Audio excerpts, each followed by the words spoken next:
Hello everyone and welcome to session 44 of Level Up. This time our guest is Emmanuel Shiu. We are here with me, Jonas, Wojtek, and Darek is not here because he's not feeling too great today. Sorry about that, but he might jump in later or he might creep around in the chat. You'll see him there then. Let's just first say hi to our guest, Emmanuel. Hi. Hey. How's it going? Good. It's going good. Yeah, so Emmanuel made some time to join us today. It's early morning there. I can see a nice sun coming in. Here it's 6 p.m. in London, and oh, and there goes me not muting the video again. Okay. Let's talk a little bit about Emmanuel's work first. So I'm just going to take you guys to the website so we can familiarize you with who Emmanuel is and what his work is. So you can see his work by going to www.eshiu, so that's eshiu.com, and there you will see Emmanuel's beautiful concept pieces. He works in the entertainment industry as a concept artist, mainly in film, I'm guessing, also some games. And yeah, Emmanuel just has really beautiful stuff. That's why we had to get him on a session with us. See some work here for Lost Planet. Really cool. Lots of nice environments. Lots of nice mixed techniques. I can see like 3D mixed with 2D and all that kind of stuff. So we'll be talking a little bit about all of that. So yeah, let me just give Emmanuel a chance to introduce himself. Yeah. So let's see. So I started this whole thing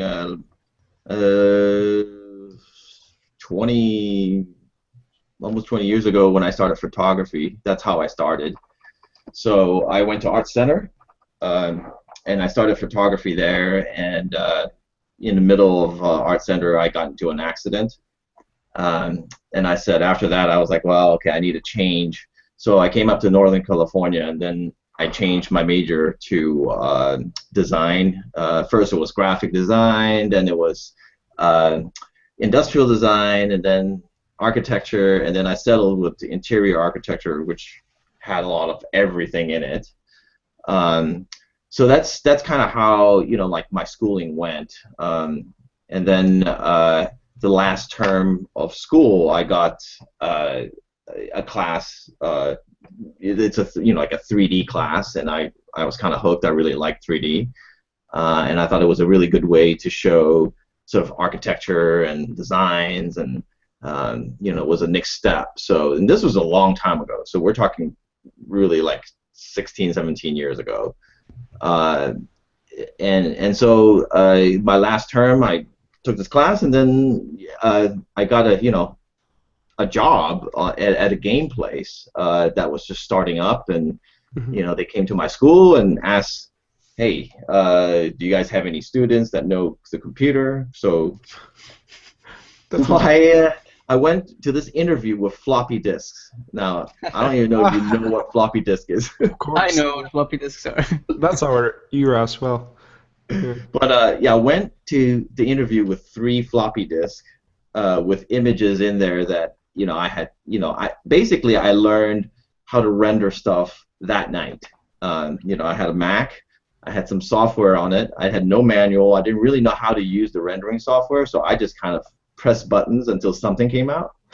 And but luckily, it was enough to get me the job. But the main thing that got me the job was because I raced cars at that time, and the owner was a race car designer. So the whole interview was me and him talking about race cars. And he's like, okay, well, at the end, he's like, all right, here's the offer. And I'm like, I'll take it. I'll take it right now, because I just couldn't imagine having a job, especially not having one doing something like that I wanted to do. So that's how I got my first job, and it was really interesting job. I really threw myself into it. Lucky thing is, I mean, and this is just pure luck, the other owner was a guy named Ron Cobb. And Ron Cobb is a designer for like Abyss, some of the stuff in Abyss. He designed some Star Wars stuff. You know there's the in Aliens, there's that transport vehicle that goes in and saves them. Mm-hmm. I don't know what that name of that thing is, but he designed that. So Okay. he's a really good designer, and I didn't even know what the hell that was at that time. I was like, this guy's insane. He paints by the pixel. So he uses a pixel brush, like per pixel. He just One dots pixel it. brush, basically. Yeah. Yeah. And he, at that time it was like he had the best Mac. I had a really good Mac already. It was a Power PC 110 megahertz. Yeah. God damn it. Yeah. So I'm really dating myself right now, but oh well, whatever. But so he was painting with a pixel brush, and I was just amazed because when you step back, the painting was totally just red, really good, and he was a great artist. So I learned a lot from him. That like we do. I was doing all the 3D, general work. That's why I learned, modeling, texturing, lighting, compositing, everything, UI design, anything that, because it's such a small studio, you had to do everything. So that's kind of how I got my start, and luckily he he also was a really good resource. He would he had contacts that he could he was able to get me. So my next job he got me into Lucasfilm. It was Lucas Learning, and then I went to Lucasfilm, work on episode 1, and then I went to ILM and worked on Perfect Storm, episode That's awesome. 1, stuff like that. And then That must have been like a dream come true. yeah, it was a dream come true. But at that point, I still like I don't, I really like the painting and making things look really cool. I really like that part. So I really wanted to learn how to do that. And then I met all the matte painters at ILM. They're really good. Mm-hmm. And I was really like, oh my God, these guys are really good. So I would just keep bugging them. I would be like, hey, like there was a guy that was a Japanese guy, really good matte painter, and old school matte painter, and I know he liked table tennis, and I like table tennis, so I would just keep trying to play with him. Uh-huh. And I just to get to know him a little better, so that he would look at my stuff, because he's kind of known for being a little bit grumpy. So He has to like you. Yeah, and even then he's still grumpy. Okay. So after I got to know him, I would bring in my paintings, and he would he'd say, oh, no good, not enough detail, no good, oh, this is no good, I have no time for you, but okay, I have 5 minutes, he would just. But he would give you little bits and pieces of feedback that's just like I still use now, and it was really great, and there were also other guys who were like took their time out to help me, to teach me, at ILM, out of just nothing, they just wanted to help. So I did a lot of learning there, a lot. And then after that, I went and I started doing some game stuff, art direction, environment design, stuff like that. Let's see. And then after that, I went to the Orphanage, which was like my next big step. The Orphanage is a visual effects studio in San Francisco that doesn't exist anymore. But the big step there was that not only was I matte painting, I'm sure, Jonas, in a visual effects house, there's so much different things to do. So I had to matte paint, and then I had to also do concepts, because a lot of times when they get a shot, it's not everything's designed by the time it gets to visual effects. Mm-hmm. So or people change their mind, or yeah, whatever. they change their mind, or something changed in the script, and okay, now you design it. And actually being in a visual effects house, you get to try out a lot of different kinds of design. And when I was at the Orphanage, I got everything. I got everything thrown at me. But probably the best gig I've ever had is Hellboy. So this is Hellboy 1. and the underground sequence is what I was charged to design. And I spent the whole summer basically drawing and painting, and then talking to Guillermo on the phone to get his feedback. It was really That's awesome. I mean, it just doesn't get better than that. This was my first real concept design sort of job. You calling it the best because of the size of the project or the amount of joy you had doing? It was just all your vision. Yeah. And at that time, the Orphanage had never worked on a real big movie, so they were kind of like, well, go ahead, do whatever you want to do. They didn't really know. And then the other awesome part was that you got to sort of interface with Guillermo, he was super enthusiastic. Yeah. Yeah, so you didn't have that filtering of the pipeline, which usually is a big pain in the ass. Yeah, I mean, You can actually work directly with you. And of course, later on it got filtered, right? But at least you got that initial interfacing, and that was awesome, man. I was just like, and then every day I'm sitting outside drawing, and then, markering, and then going back inside and painting. It just doesn't, to me, it doesn't get better than that. So that was just awesome. I mean, and then after all that, I got to matte paint it. So it was like the whole process. Yeah. So yeah, that was really fun. And then of course, at the Orphanage, I just kept, like project after project. And that's another good thing about visual effects is that you get a lot of experience really quick. Yeah. Because you're in one project, 2 months later, you're working on something else. So that was the Orphanage, and then after that, I went to Image Movers to work with Doug Chang. He's another person that I just kept bugging. I met him on episode 1 at Lucasfilm, and I was just, I was working on the layout, sort of animatics layout, lighting thing, but at Lucasfilm. So his office was like 20 feet from mine, and I would just keep bugging him like I always do. And I was like, well, what does it take to be a good artist? What does it take to work for you? Because concept art at that point was so far away from what I knew that I just didn't even know how to start. So he'd tell me, okay, here's what you need to do. Here's the portfolios of all the people working there. So I met a lot of really good artists. Ed Natividad. I met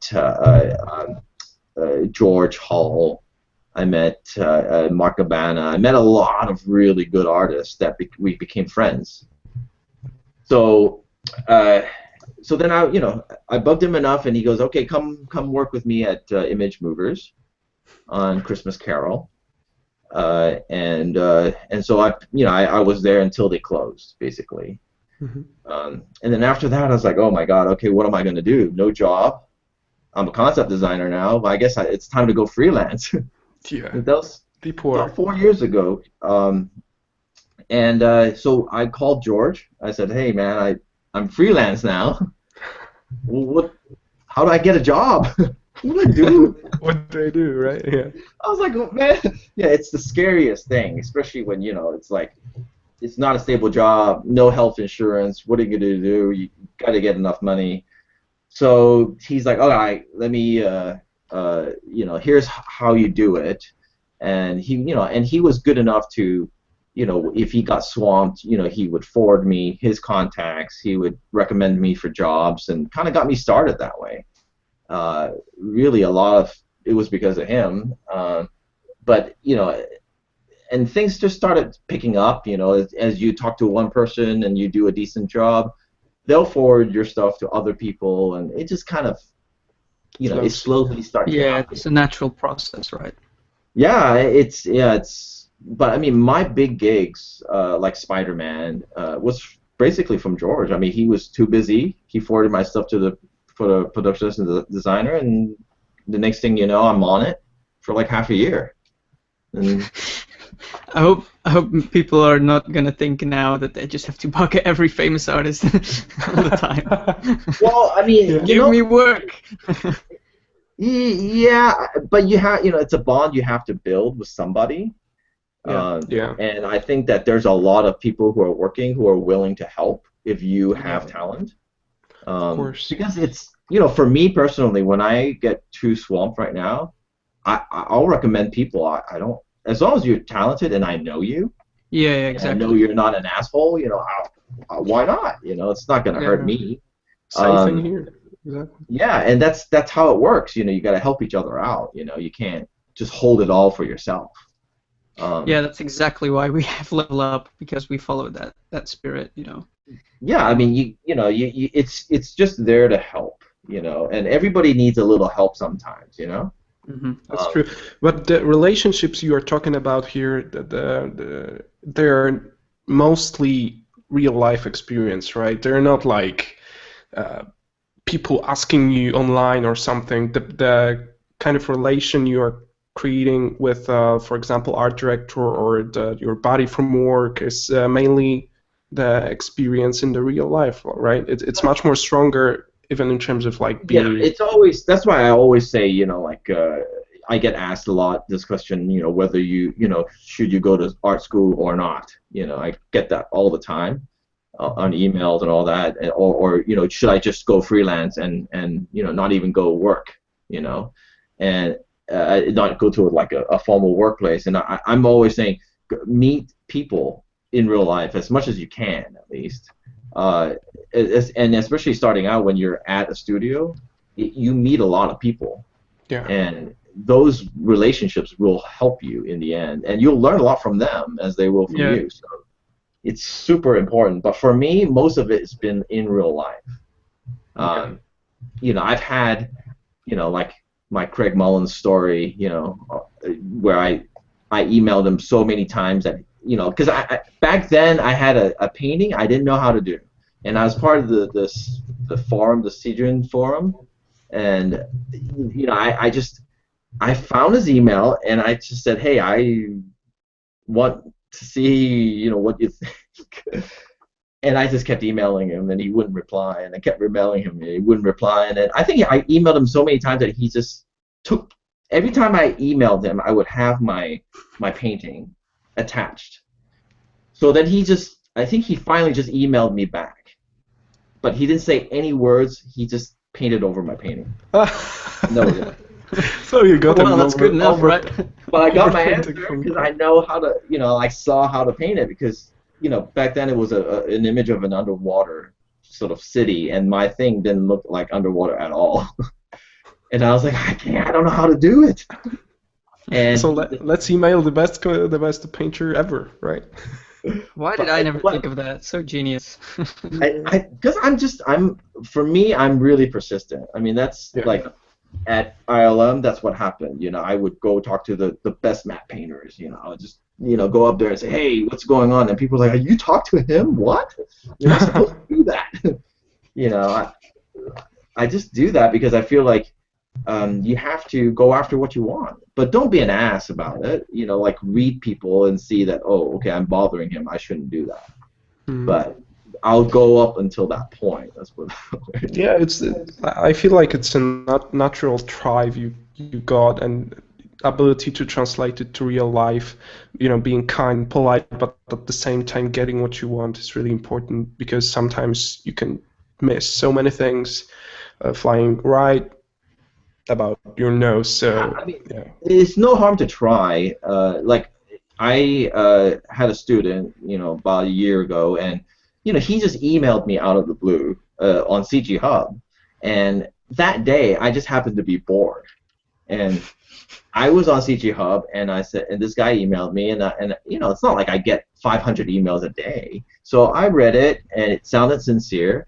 We built a relationship, and then he ended up driving from New York to San Francisco, which is insane. He graduated his school, drove from New York to San Francisco, and just kind of hung out. We just hung out for like half a year. He would come to my house, I'd show him what I do. Just relationships build. You never know where they go, Yeah, that's great. You just never know, but you got to try, right? I mean, there's no harm in trying as long as you're being sincere. And Yeah, sorry, go ahead. So, no, the main thing is that if you ask for all this help, at some point you should give it back. Yeah, that's what I was about to tell you. Yeah. Yeah, just make sure that pay it forward. If you got help, you need to give it back to other people. So that's if I ever show anybody anything, that's just the first thing I say. It's really important. Yeah, that's our spirit. Awesome. Yeah, I mean, of course, level up spirit, right? Yeah, exactly. Emmanuel, do you have any of your early work that you could show us and maybe talk a little bit about your technical development? Okay, well, early work. Let me see what I can find. You're just trying to find. I have to find some horrible work. Yep. Yeah, that's as bad as possible, please. All right. Well, I'll look now. Just keep asking me other things, and Okay. let's see. Of course. Just trying to like, where would this be? You probably tried to hide it as far away as you could. Like from like So, 50 years ago. regarding meeting people and regarding building relationships in the industry, how important do you think politics are when it comes to finding work? Like for the person that is not connected at all, do you think that person could make it just with the portfolio, or it would be dramatically different? Yeah, I mean, nowadays I think you can. Back then it's a little harder because you don't have all this, exposure on the internet, right? So right now, I think nowadays you can get a job over the internet, as long as you understand marketing, as long as you understand where to put your work and where people are going to look for the work. Obviously, it always still helps to have contacts. I mean, that's always the best way, but I think nowadays it's not that hard as long as your work is strong, and you put it up in the right place. Then it's just a matter of sort of luck. It's a matter of chance. Sooner or later, someone's going to notice you. Yeah, by the right place, you mean your website, social websites? Okay, let's say you put all your work on your website. Yeah. It's pointless if nobody knows to go to your website. Of course. So now you got to go to some forums, and you're going to go, okay, well, what's a potential person who hires? Where are they going to go look at work? And it used to be like, CG Hub. Let's say maybe sometimes you could get it. I've gotten jobs through CG Hub. I've gotten jobs through ArtStation, like ArtStation, the new site now. Yeah. And I've gotten 2 jobs from it already. Yeah, it's awesome. It's not really, they didn't know who I was before. It's just a matter of, they logged in. Hey, look, there's this thing I like, but there's so much work there that you have to constantly maintain it. You have to make sure you put new work, and you have to make sure that you expose yourself as much as possible. And that's really all you can do. But that's like putting it in the right place, right? So ArtStation is probably better than my website because nobody's going to type in my website. Out of nowhere, right? Yeah, I had a dream and I got to type in this guy's website. It's not going to happen. So what they're going to do is they're going to go look at sites that are like, okay, well, I want to find a concept guy. Go to a concept design site. Oh, yeah, hey, look, that guy's cool. Okay, let's look into it. Then they go to your website. So, yeah. Do you think, like for example, after I find you, that it's important how much experience and stuff you have? Like they'll go digging in your website and see if you've worked on things before. And I honestly don't think they care. No. I really don't think they care because nobody's asked me. So, what have you worked on? They said, can you do that piece, but for me, with referring to the specific piece from your portfolio. Yeah, exactly. Like, we like that piece. Do more of that, but with our story. Yeah. So the point is, create your portfolio for the jobs you actually would like to get, right? Visually. Yeah, I think and I periodically, and even now I'm going through this, is make sure that whatever you show on your site, that's what you want to do. Like, don't be showing things like, I have this piece that's pretty good, but I don't really like doing that. But I'm going to show it to make myself more well-rounded. Don't do that, because most people are going to look at that piece and go, oh yeah, let's hire him for that, and you're going to hate that job. And that happens a lot, you know. Like, don't show stuff you don't like to do. Like if you show some effects design, you know, like say, like a wormhole you did, and it looked awesome, but you didn't really like doing it. But you're like, well, I should show that. Yeah, inadvertently, people are always going to hire you for that. So it's the wormhole guy. Yeah, that's happened to me many times, okay, here's a good example. I was a matte painter, so I would show matte paintings, and for the longest time I was just getting matte painting job after matte painting job, and I was like, I don't want any more matte painting jobs. So I cut out every matte painting and I revamped my whole portfolio. Now it's still a lot tighter than, you know, most people's, you know, sort of loose paintings, because that's what I do. But at least now nobody comes to me for matte paintings anymore. But if I started putting matte paintings up again, they would be like, oh, he's a matte painter. So portfolio engineering 101. Yeah, you have to really show what you like to do, and then people will hire you to do that. If you're a character guy and you really want to do that, but you know, you're like, I'm afraid people won't hire me because, okay, let me put in a couple environment pieces. I'd say don't do that. I'd say just focus on what you do, and people will hire you to do that, you know? I'm still looking for this crappy work of mine. Yeah, take your time, don't worry.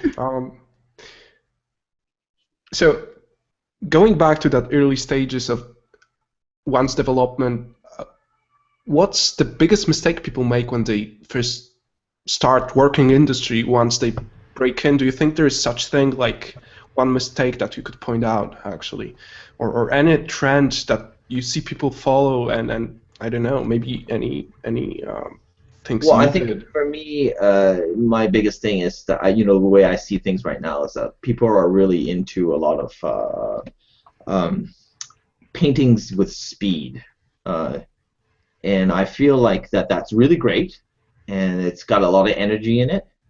But I feel like a lot of people are missing the part where after you've painted, you know, like your ideas are out, speed painted, that how to take that to a final design.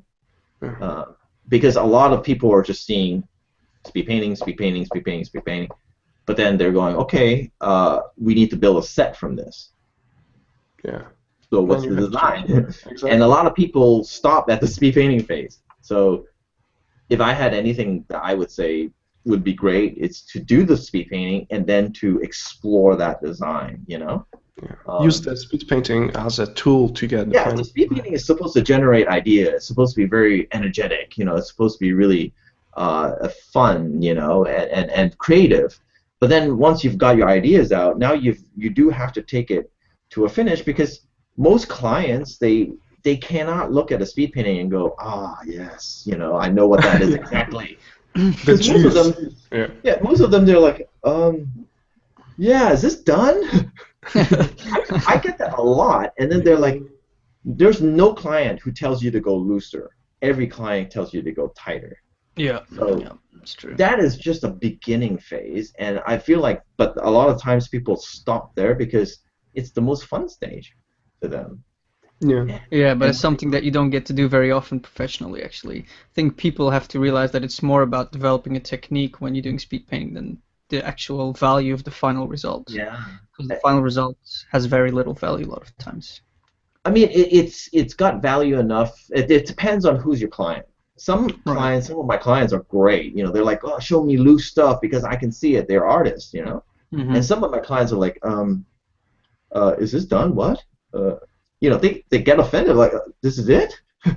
I'm like, no, this is just for ideas. Which one do you like? Oh, okay, you're gonna finish it, right? You know, a lot of people don't understand, and we can't expect them to understand because they're not artists. They're paying you to show it to them because they don't have. I mean, I read my clients and then I do what they want because they're paying me, right? Mm-hmm. But that, you know, that's kind of how, you know, I think that's the trend now. Is just a lot of painting and speed painting, but not enough sort of or I'm going to finish this, and this is the design of it. A lot of it, if the client doesn't like the finish, he's not going to call you back. Mm-hmm. That I would say is one of the things that I would think was one of the bigger things. All right, awesome. Any luck finding if you have any problems finding those, we can skip that part. No worries. I'm still looking. I'm looking at my blog now. I'm like, is there anything there? I'm looking for. I think some of my Hellboy stuff is. Are you sure that's old enough? Yeah. No, we're talking really crap. The other day I was cleaning up my hard drive and I swear I found it, but now that I'm like here, I'm like, where did I put it? Because it's really bad. And I was like, oh, I gotta delete this. Yeah, but you end up regretting it later, right? Like I have a lot of early work, and I also at the time was just like, oh, this is crap, so I delete it. But it's a part of your journey, and it's fun to look at sometimes to just realize how much has changed over time now. Yeah.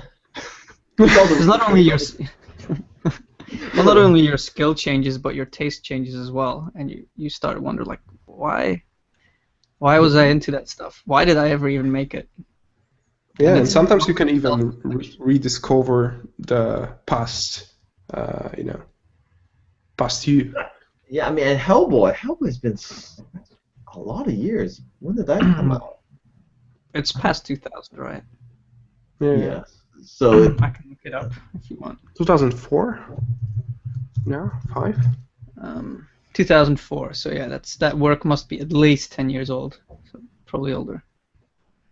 Right, old enough. Still professional, but old enough. Yeah, that was, I found the Hellboy stuff, so I'm loading it in Photoshop, so I'll show you in a minute. Right. Do you know how to share the screen? Yeah. All right. That's the other thing. It's like I use Google Hangout every day, and the old art department. That's the thing about being freelance is that you need to have that personal contact. Yeah. With people, because if you don't have it, it's just that's the big thing I was worried about when I was going full-time freelance, because it was just like, oh my god, I'm not going to talk to anybody. Yeah, you're isolated in your art. So what I do is I do a lot of Google Hangouts with the ex-ILM department. So I 3-4 people sometimes would hang out. Hangouts are awesome. Yeah, so it's we share screens. Hey, look at this. What the hell is this? I'm stuck. So yeah. Yeah. So going back to this Hangout idea, for those of you that don't know it already, we have launched a couple of Hangout rooms, permanent Hangout rooms that you can hang out in on our website. So if you will go to fusroda.com. There is a Hangout section, and there are 4 rooms that you can join, and most of the time there are people there sharing knowledge, screens, tunes. You can even listen to music together on YouTube, so it's really awesome, and we are joining them, me, Jonas, Darek, almost every day. So if you want to hang out, just jump there. Yeah, enough advertising. Yeah, I went up there too. I was like, oh, this is kind of cool. Yeah, because we have enjoyed hanging out together on Google Hangouts so much that we got bored with just ourselves, and we each other. Yeah. It's like, yeah, you stupid fuck again. And then we decided, hey, again? Yeah, your face. Damn it. I want something fresh meat. And then we decided, why not to get people the same amount of well, only like 10 people at one time, right? Is that 10 people. Yeah. So that's why there are 4 rooms, basically, because sometimes the area is getting really busy, so one room is getting full, second room is getting full, so there is a third one, there is a fourth one to kind of buffer. And they're all appropriately named with level up lingo. Yeah, level up lingo. I'm so happy that we actually have a level up lingo. Yeah, that's a part of every community. Sorry? What's the level up lingo? Just a bunch of words that became sort of, Or that we became mistakes. famous for. Usually it's stupid stuff that we say, or bad English, or just stuff that we repeat so much until it's annoying. So we have a Godzilla room, we have a billionaire room, we have a sunbeam room, Yeah, you will know why. You will know why soon. Sure. and then we have the stables. That's where the horses live. So horses are a big part of Level Up, apparently. Yeah, the horse maker isn't here today. I mean, Darek. No. Yeah. Probably at his stables. Yeah.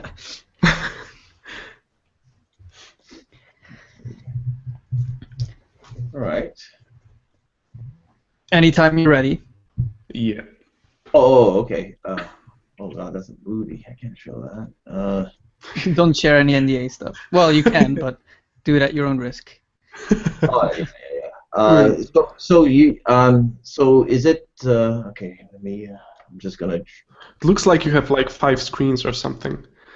Yeah, I have two. I have 2 screens. Like that's sort of the bare minimum.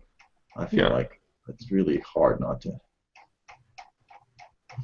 Yeah, I wish I had that luxury. I'm working on a laptop with 1 screen. That's insane. I don't know how you can do that. Yeah. Yeah, neither do I. It's pretty annoying. I'm just like, oh my god, are you kidding me? Okay. At least attach like a bigger screen to your laptop, then it's workable. At least workable. That's my setup now, but I'm getting a new PC just now. So I put references on my phone and then my phone. Oh, I've done that before. Just open alright. Pinterest on my phone and then put that. You gotta work with what you have. I tell the ladies at least. Dude, okay. So.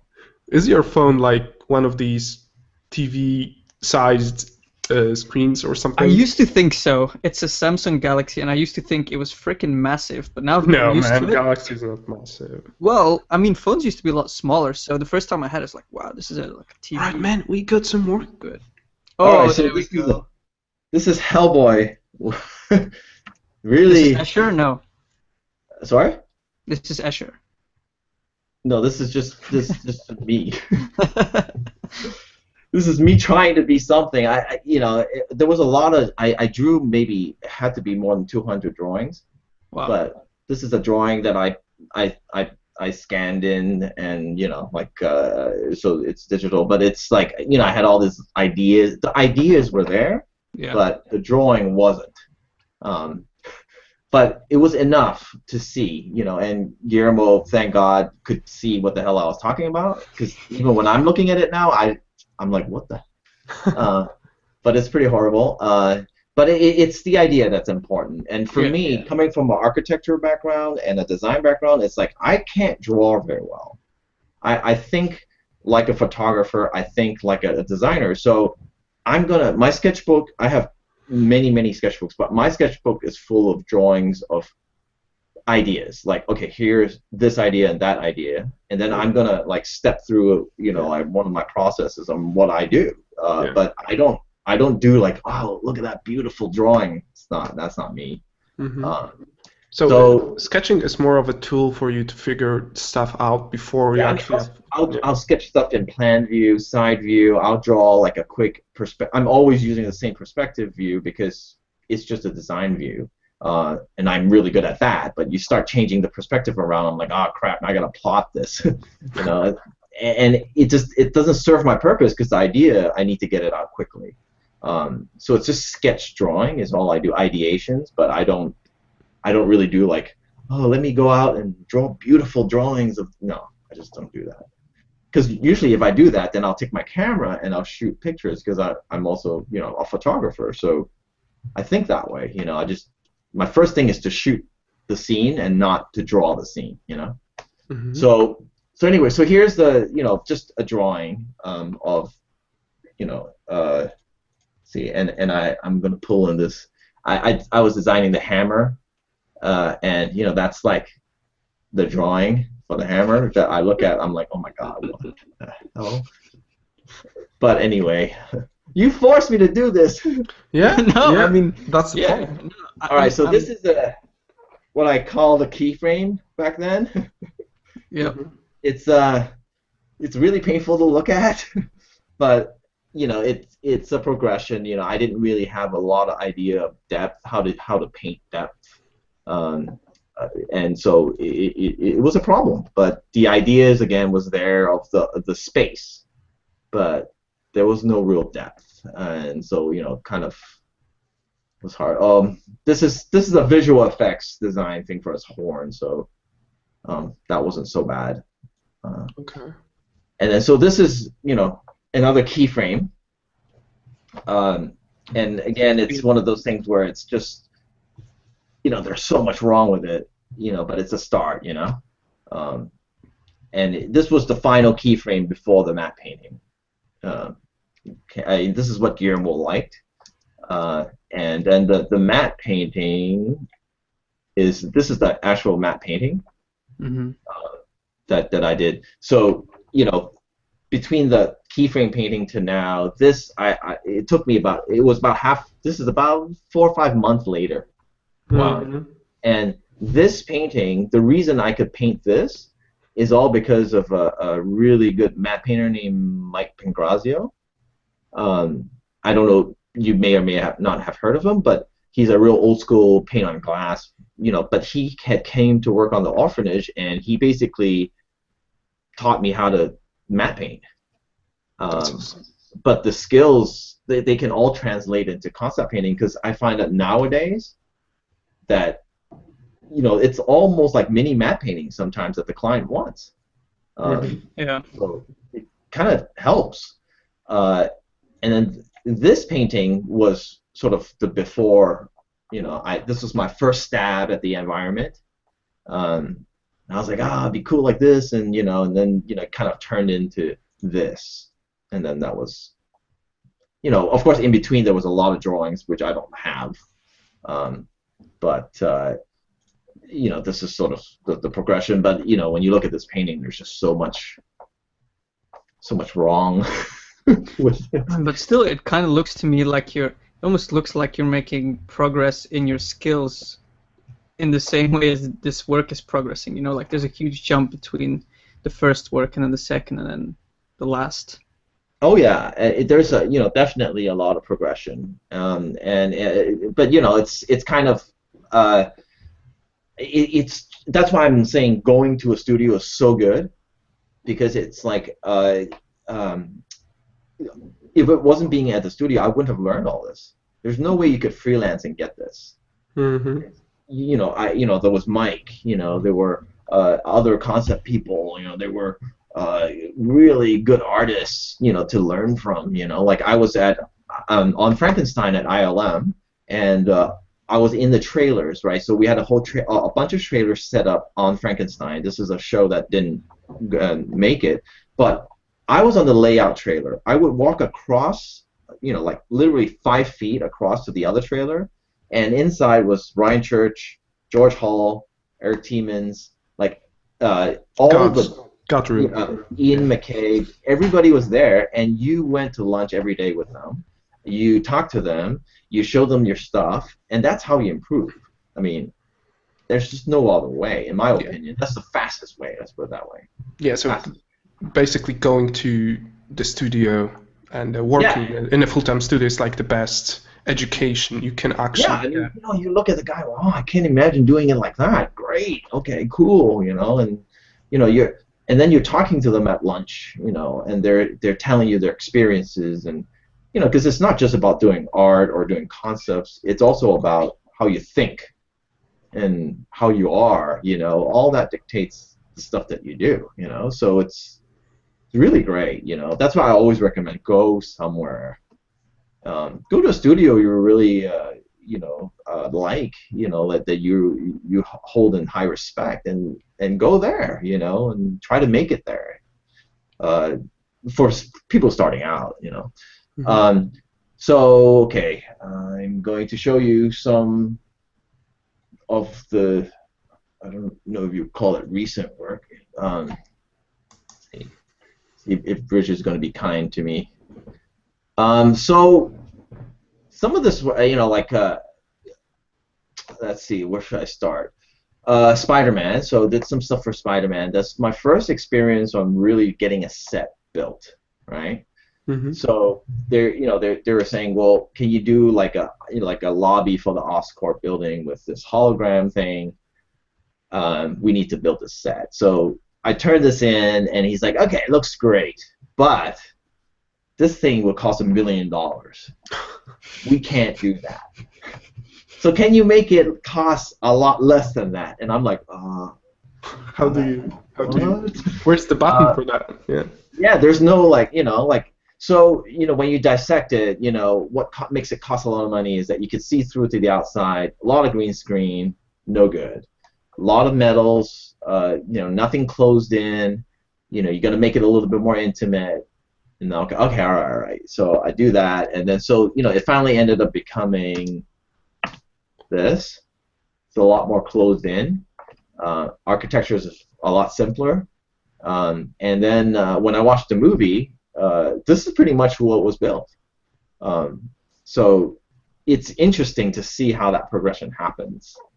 And it's not all like wonderful paintings, It's is it like a SketchUp you use for that? No, this is Maya. So I'm I'm old school 3D, right? So I was with Maya from version 1, and so it's just Maya that I try different techniques into making it a little bit less CG kind of, but I was still experimenting, but this is Maya, but you could do it with anything. It doesn't matter. It's all the stuff is so simple in there. It's cubes, really, nothing complex. But this is a little bit more complex. But even then, it's not big deal. It's cylinder, it's not. It's really coming up with the design of it. So in Spider-Man, there's like other areas like the power station that they need a power station, and have to figure out kind of like even if it doesn't work, it needs to feel like it can work. And I had to actually think about where the power would go and how the silhouettes would work and all this kind of stuff. But this would be a page that I would hand into them, and would have a discussion about it. I don't even know what I wrote. Oh man, yeah. Because I don't know, with Bridge, it doesn't show you like full res. It's all blurred. But anyway, it doesn't matter. I'm just showing how the power progresses, from here to there, and it's make believe anyway. This would be like a detailed drawing of like a smaller coil, and how it looks, stuff like that, and how you present it in the page. Yeah, exactly. I really like the way you present your concept designs. Is this like the part of the knowledge you actually got from? Is there any specific place you learned it from? That well, it's art? Really what people don't. Okay, so a lot of times, I think even with a really good design, you could present it really badly, and when you present it really badly, it takes away from it. And when you present it well, it really elevates it. And I learned this, obviously through school. I took graphic design for like 2 semesters, but I mean, I learned a lot of, like that you need to present stuff from school. And then it got hit on me when I was working with George Hall, and his stuff, like the way he presents it, I still think it's awesome. Yeah, George always puts like sketch lines and that kind of stuff on his work to make it more like, how should I say? I don't know. It's got like an illustrative feel to it, George's work, and it's really cool how he does that. Like you can recognize a concept piece from George straight away just by the way that he uses lines and drawing like on top of his concept. Just look at the way he's presenting this stuff. It's like. I mean, he's an awesome painter, designer. Although, I mean, he's an old school drawing guy. So he's, let's see, Spider-Man. I know because I know I looked at that. Like this stuff right here, the way he's presenting it. Yeah, I mean, to me, that's like, oh my God. Okay, it excites me, so I gotta learn from it. I don't want to copy it, but I want to learn from it. Yeah, it's got a high art book value as well. You could just slap it into an art book and it's a piece of work on itself. I mean, look at that. I mean, so and I know George, so you've seen all that stuff. But for me, I said, okay, how can I take what George does and put it into my own way? And I think this is a start. And I still think he's awesome. And but that's how I started pushing my presentations a little bit further. Mm-hmm. And I always say this is like, if you want to be a better painter, designer, whatever, put the stuff of the people you really like, put it up on the screen and compare it to your work and ask yourself whether how does it compare? And if you say it doesn't, I need to change this, you will change it. But if you don't look at it and compare it, you'll never, it needs to be side by side. Not be like, I put George's things, oh man, okay, it doesn't have that kick yet. Okay, I'm gonna do that. It really helps you. At least it did for me. So that's what I would do. And then, okay, so this is a interesting story. So I was on Teenage Mutant Ninja Turtles for the pitch. So they tell me, hey, we need like a sunset shot of the turtles coming up to a rooftop. Paint that for me, would you? But we'd like to see, like, I think geographically this is all wrong. Like, yep. I don't think you can see, but they the sun is going down in the north. Like, and the buildings aren't, like, I think New York, I mean, it doesn't look like that in terms of like the Empire State and the Chrysler Building being where it is, I think. But they wanted that though. I mean, that's what clients will do to you, right? They'll say, we want these things and the sun there, and you'd be like, no, and they'd be like, yep. They're like, yep. And so I said, okay, fine. So easy enough, right? A whole bunch of pictures put together. I had some real basic 3D. I mean, this is like the basic sort of some basic model I had that I just used sort of for perspective. Mm-hmm. So they said, yeah, that's great. But can you make it just like 2 hours later, like the sun lower a little bit? And I'm like, oh man, okay, well, sun lower, I can do that. I think I can do that. So sun lower a little bit, a little later in the day. And they're like, oh yeah. But you know what? I think the turtles come out at night. This is so recognizable. Oh my god. And then you're like, I'm like, I don't have a button that changes time whenever I want. So I'm like, oh fuck, this is a whole redo, right? And they don't care. They're just like, yeah, night. We want night. Yeah, we're changing our mind. Yeah. So then this is night, and it's like completely different. They're like, oh, no problem, great. I'm like, but that's what happens, and you have to be flexible and to be willing to do this because like I would remember back in the day, I'd probably be pretty pissed off. Because you'd be like, oh my god, what? I basically did 3 paintings, but it's interesting because that's what happens.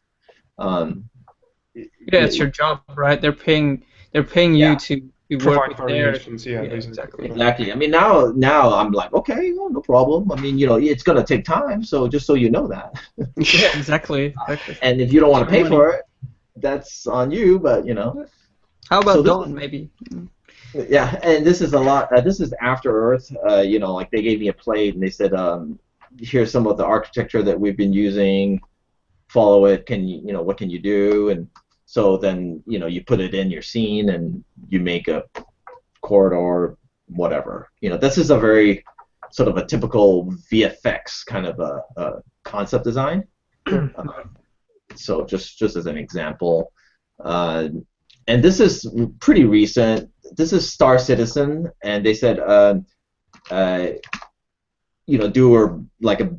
come up with some kind of a base somewhere, something. There was nothing really. They didn't give me really anything. Yeah. And they said, oh, come on, but it has to be a military base.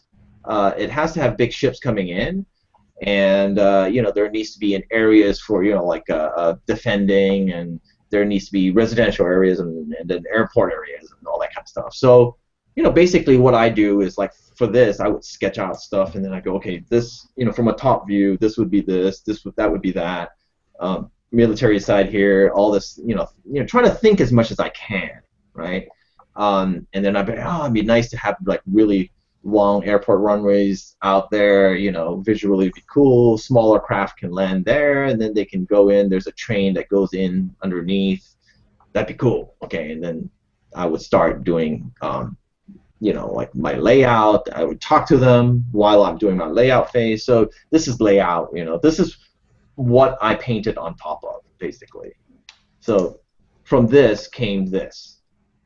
So that's how it happens. So that 3D knowledge is really like your starting point, and it really comes out that it's a part of your process now. Yeah. So when I get into showing my process, I actually did a whole new painting just for this, or started a new painting, and I'll show you guys how I do it. But for me, I'm always going to want to start 3D because I want to look at it from a photographer's point of view. Yeah, so exactly. I build my quick shapes, and I want to look in the camera. I mean, I'm always like, let me see the camera, But when I draw, I mean, I can draw if I have to, but for me, it takes me a long time to plot any complex perspective. And I find myself always drawing the simpler perspective, and then your views are always the same. Yeah, you're limited to your comfort view. Yeah, so I'm like, dude, I don't want to do that. and I've been doing, speed paintings and stuff, and they all look the same from the same angle. I'm like, oh no, that's not good. But as soon as you start complex perspective, then you're taking a lot of time. It's not speed painting anymore. So I'm trying a technique where I'm just like speed painting, but like limiting myself modeling time to like 10 minutes, and then taking that and then painting on top of that, and that's been working. So with this one, for example, did you do more of like a super basic block mesh in the beginning and then detailed once you liked the view, or how did that work exactly? This one, yeah. I mean, for this one, I modeled a couple quick I drew a couple of quick buildings, and I modeled it really quickly. I laid it out really quickly, much more simple than this. Showed it to the client, the angle, and I said, hey, I'm thinking this, and I'm explaining it to them, and they're going, great, okay, that's what we like. Then I took it, and I just detailed it maybe another 3 hours. And then it became this, and then this is one of the passes. This is like a reflection pass. But then I'd have key light and all that kind of stuff, and I put it all together, and then it became this. But what this is, there's a lot of paint in it, is what people don't realize. I mean, obviously a lot of render, but a lot of going over it and painting it. The background.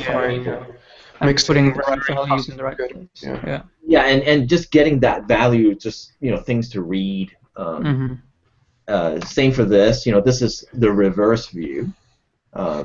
It's pretty simple, actually, the model, but when you look, this is a ship going into that big bay over there. But it's, pretty simple stuff, but I'd be like, okay, well, when I lay it out, I'm like, okay, it needs to have a street needs to have this. It's a residential area. They probably have more recreation area. There are more shops. The other area is military, so it's probably going to be all the architectures are all going to be kind of the same. It's a little bit more oppressive. It's a little bit more simple. Like that's how I start thinking and making more sense out of how you design a certain space. It's a little rounder here. It's a little squarer here. So it's just that's the kind of stuff I think about. And then in the end, you just present it as a painting where people go, "Whoa, okay, that looks good," and then buy into it. Because if you just talk about it, they're like, I don't know what you're talking about. Yeah. Like I just want to see, So in the end, they approved it. So that's what that became. This is Samsung commercial, and a lot of times I will show really quick black and white studies like this. That's what I do, just to get the idea across.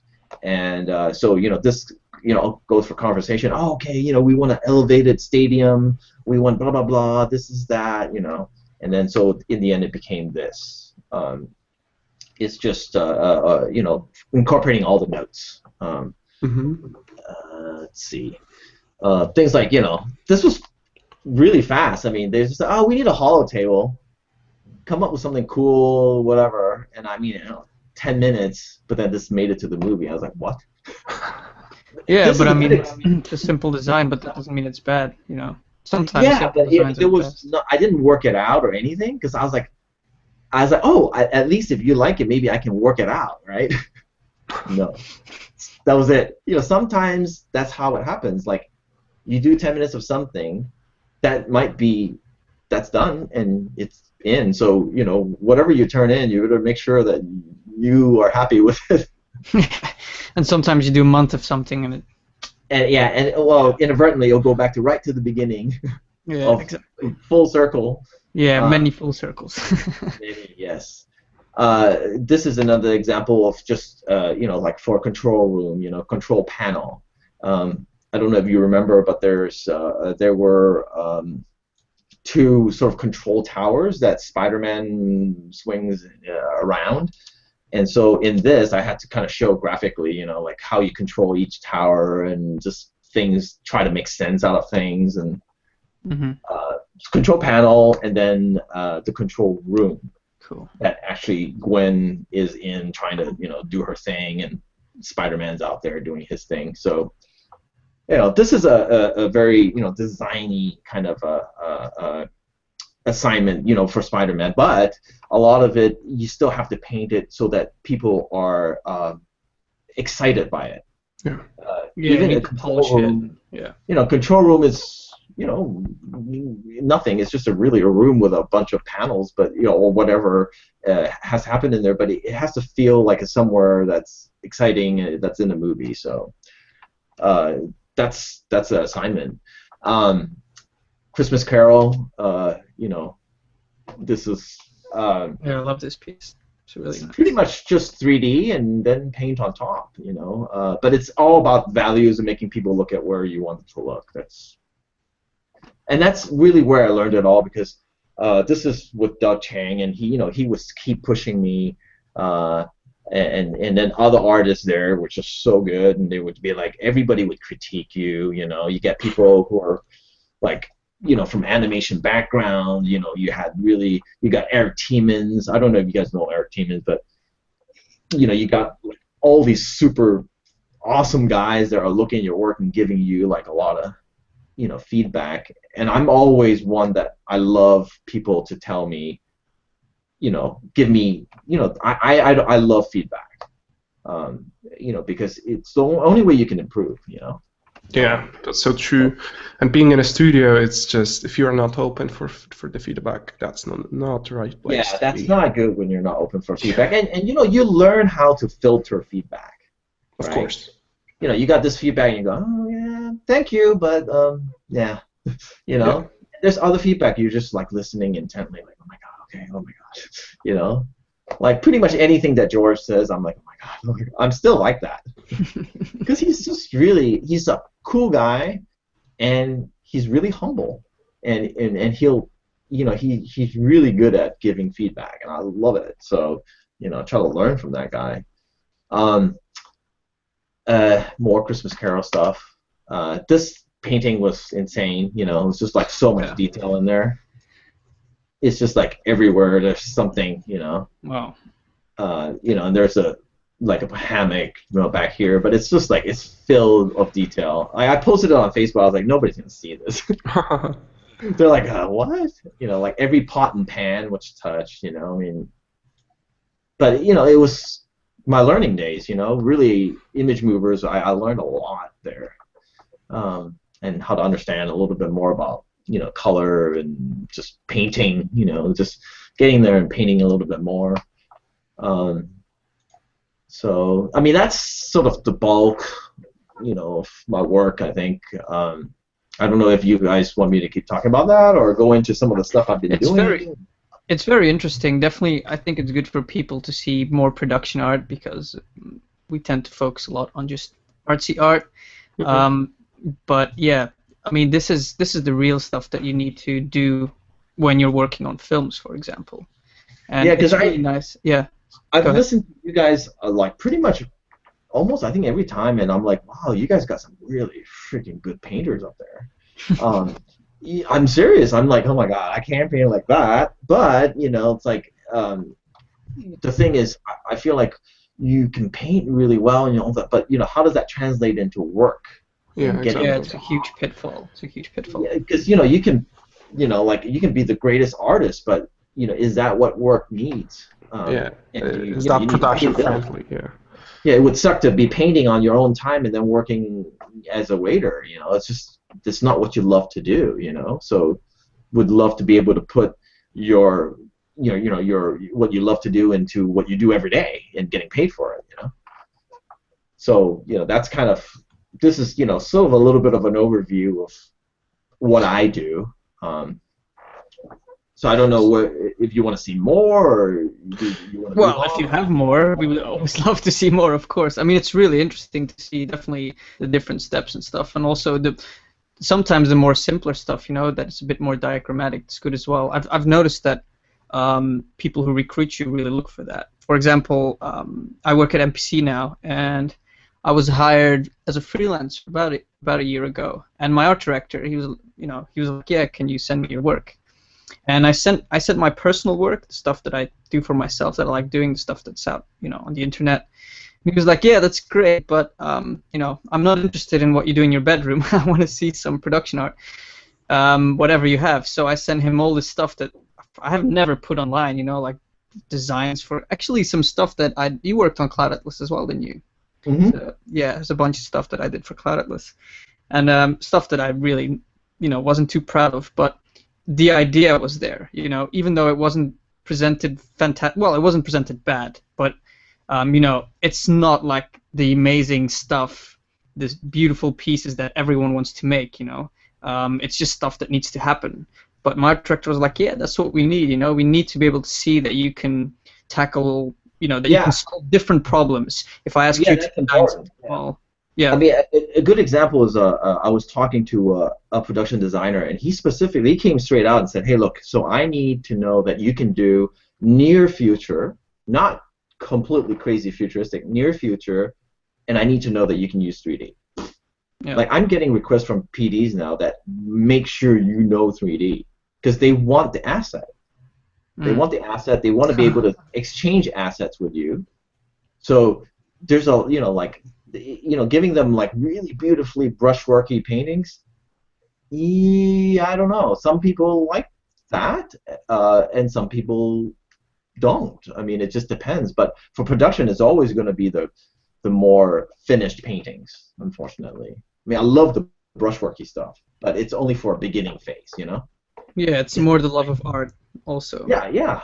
You know, and you know, it's like this. I did for Cloud Atlas, and you know, it's a whole, you know, the whole reservoirs neo soul thing that you know, and George, I worked with George on it, and you know, he showed me a lot, you know, and it was like, again, learning days, but he's, you know, this was super fun to work on, but it's always more finished, you know.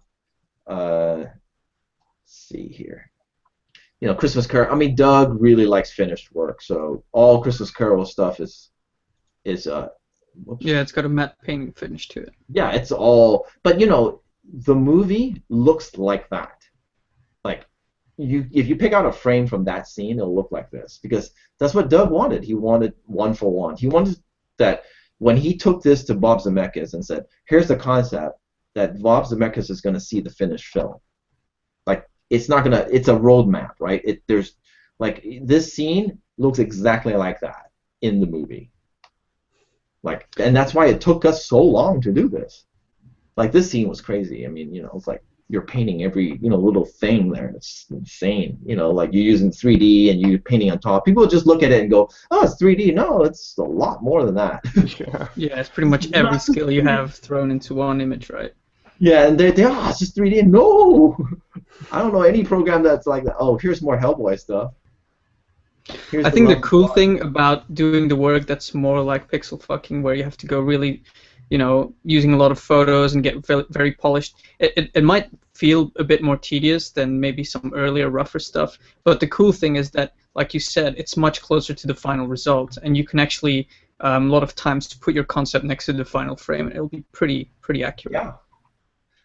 So this, like the hammers you see here. Yeah, there we go. I did about, I think I'd say over 100 of them, different silhouettes, different shapes, until he picked the one that's on the upper left, and then the upper right is what it looks like in the film. Mm-hmm. So there's a certain satisfaction, but the skill level just really wasn't there drawing wise. I was just like, oh my God, I drew the hammer like seriously a lot of times before I got one I could actually show. And you guys actually saw the really crappy one in Photoshop.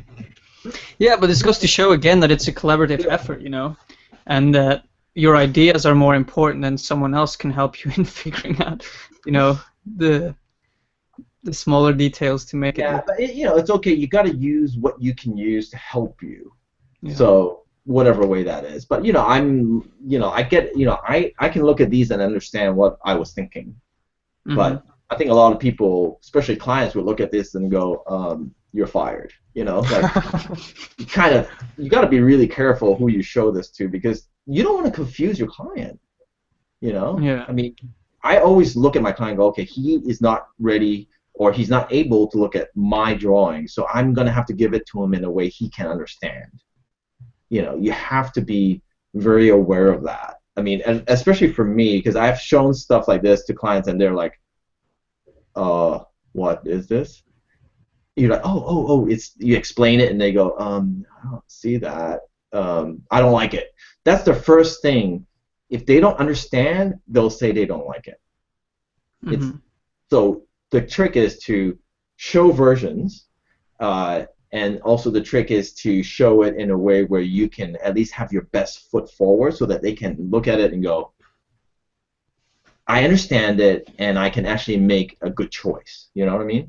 Yeah. And it might take you half a day more to do that, but I would say do that instead of doing it super fast and then showing it to them and they go, I don't like any of these. Whereas if you took the half a day, they would have said, oh, I actually do like it, but I like this one, maybe a little bit of that one, and then you're good, like that. So. And you're ready to go.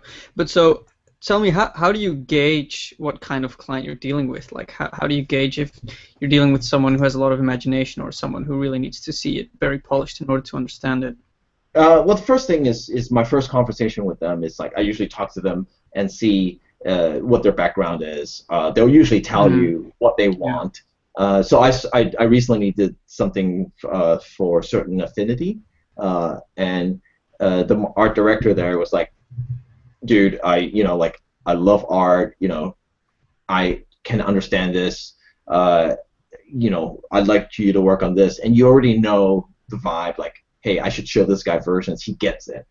And then there's guys who's just kind of like the producer types looking for people, or their background isn't art related at all. You can tell from the way you talk to them and from what they're expecting from you. Because they're like, well, we really want to finish painting. How long does it take to finish a painting? Like things like that. When they're asking you, okay, they need to see something a little bit more delineated. Like I need to show them what I'm thinking a little bit more finished to begin. And there's other people who are really, just really like, hey, I want to see versions. Like I can do that. It's pretty obvious, and especially after the first time you talk to them or show them work, you'll know. Me. But I tend to, at this point, if you're not a super art type, I'll tend to just give you a little bit more. Just render that out just a little bit more so that you understand. Yeah, over-deliver, right? Yeah, it's better that way. And yeah, it takes a couple more hours, but I'm okay with that. Even if I have to kind of, and when you do freelance, a lot of times you just eat it, it's your own time. But, because they're expecting it in a day, if you can't deliver it, it's your own time. But I'll give it to them a little bit more so that I can sell my design better, so that I can actually rock and roll with it tomorrow and finish it out, you know what I mean? So that's kind of, and you just kind of have to read people. When you show them, you kind of have to read, well, whether are they excited? Are they not so excited? What's going on here? You have to just kind of get that. It's a lot of, you have to deal with enough clients. I mean, You know what I'm talking about. Yeah, it comes with experience, Yeah. not only in the industry, but just experience with, dealing or, communicating with people in general, I guess, that you start to understand what to do when. I think it's always funny when, when clients ask to do this really polished stuff, even though maybe the ideas are not good, they still wanted to see it because actually it's a waste of time and money sometimes if you think about it. You were saying like some other people go, give me versions, give me versions. I personally think that's a good way to work. You don't need a finished piece to understand something, and you can actually use the time that you have or the budget that you have to explore way more ideas. But again, I'm all about versions, but I also feel like you can always don't show the client something you don't like. Right. Like there's people who do that. They kind of go show them so many versions that there's like 2 in there that they hate. And of course, guess which ones get picked? Yeah. Always the one that you hate. And you're like, really? Come on. You're like, come on. But then it's your fault to show that. Don't show that then, because you're an artist too. You also have to say, okay, I'm working for you, but I also have my sensibilities. So my sensibilities are to show you what I think is the best. But you're not going to show them a crappy version of something and then have to work on that for 3 days, and you're going to be hating it, Yeah, but what I've experienced though is that even if you try that, sometimes you'll be forced to make changes which will push you in that direction, and eventually the final piece is not the piece that you're happy with at all. And then you end up putting an early version in your portfolio because that was way better. No, that definitely happens, but I try my hardest not to let that happen. Yeah. But it does, yes, because they'll be like, you showed me 3, so put 1, and then put part of 3 into 1, and then put the other part of 2 into 1, and then you have a really great painting. And you're like, no. And you're like, nope, that's just Frankenstein. It's going to be a really awful painting, but great. Yeah. Client's always right? I mean, they're paying you, so you have to do your best, and that's why in the end I end up a lot of the clients I really keep going back to are the ones I work really well with, and we have the same vision. So, but money's money. You got to work, right? I mean. Yeah, of course, yeah. But I mean, yeah, you're right. If you can have that dynamic, it's really, really cool, because then you can really enjoy it. I actually had that working with the Wachowskis because they're, and you will probably know that as well, and George definitely, because he's been working with them for so long. They have a great creative vision, and they're very direct with the concept artists, and it's so much more pleasant if you understand each other, and you can be more, how should I say, you can be more accurate actually in your decision making, just because you understand. There's nothing better than someone giving you so much freedom to do stuff and to. Yeah. I didn't work with the Wachowskis, to be honest. I mainly worked with George, so. Okay. I don't know, but it sounds awesome. Yeah. But I mean, like this is a good example of so this is Lost Planet, and I did a quick sketch like this, and I was like, oh, I love to feel the energy of it. I think it's great, and then it turned into this thing, and I was like, oh, now it feels dead. I don't like it, but the client wanted something tighter. And they wanted to put in these kinds of architecture and these things in there, right, for the landforms. And I was like, oh, but I really like this, like this one. Yeah, the other one looks like Thor. Yeah, but it's like, hey, got to do what you got to do, Yeah. But that's your job. This is design and money making in a career as a designer, as a movie or games or something. And then you have also try to mix in some of your painting stuff, but that stuff is going to be a little bit harder. I mean, not many people are just going to want a painting. So it always comes like that. If you want to work in film, it's going to be a lot of design. So yeah, this is all my this is all the Lost Planet stuff. Super fun. Just super fun designs, and good to see it in the game. Yeah, I haven't checked it out. I haven't checked out the game, but yeah, awesome. I don't have any bandwidth to play a game, so I just watch the walkthrough. Like on YouTube, I just let it play. Yeah, and then you spot your concepts. Yeah, I was like, hey, I think I did There we that. go.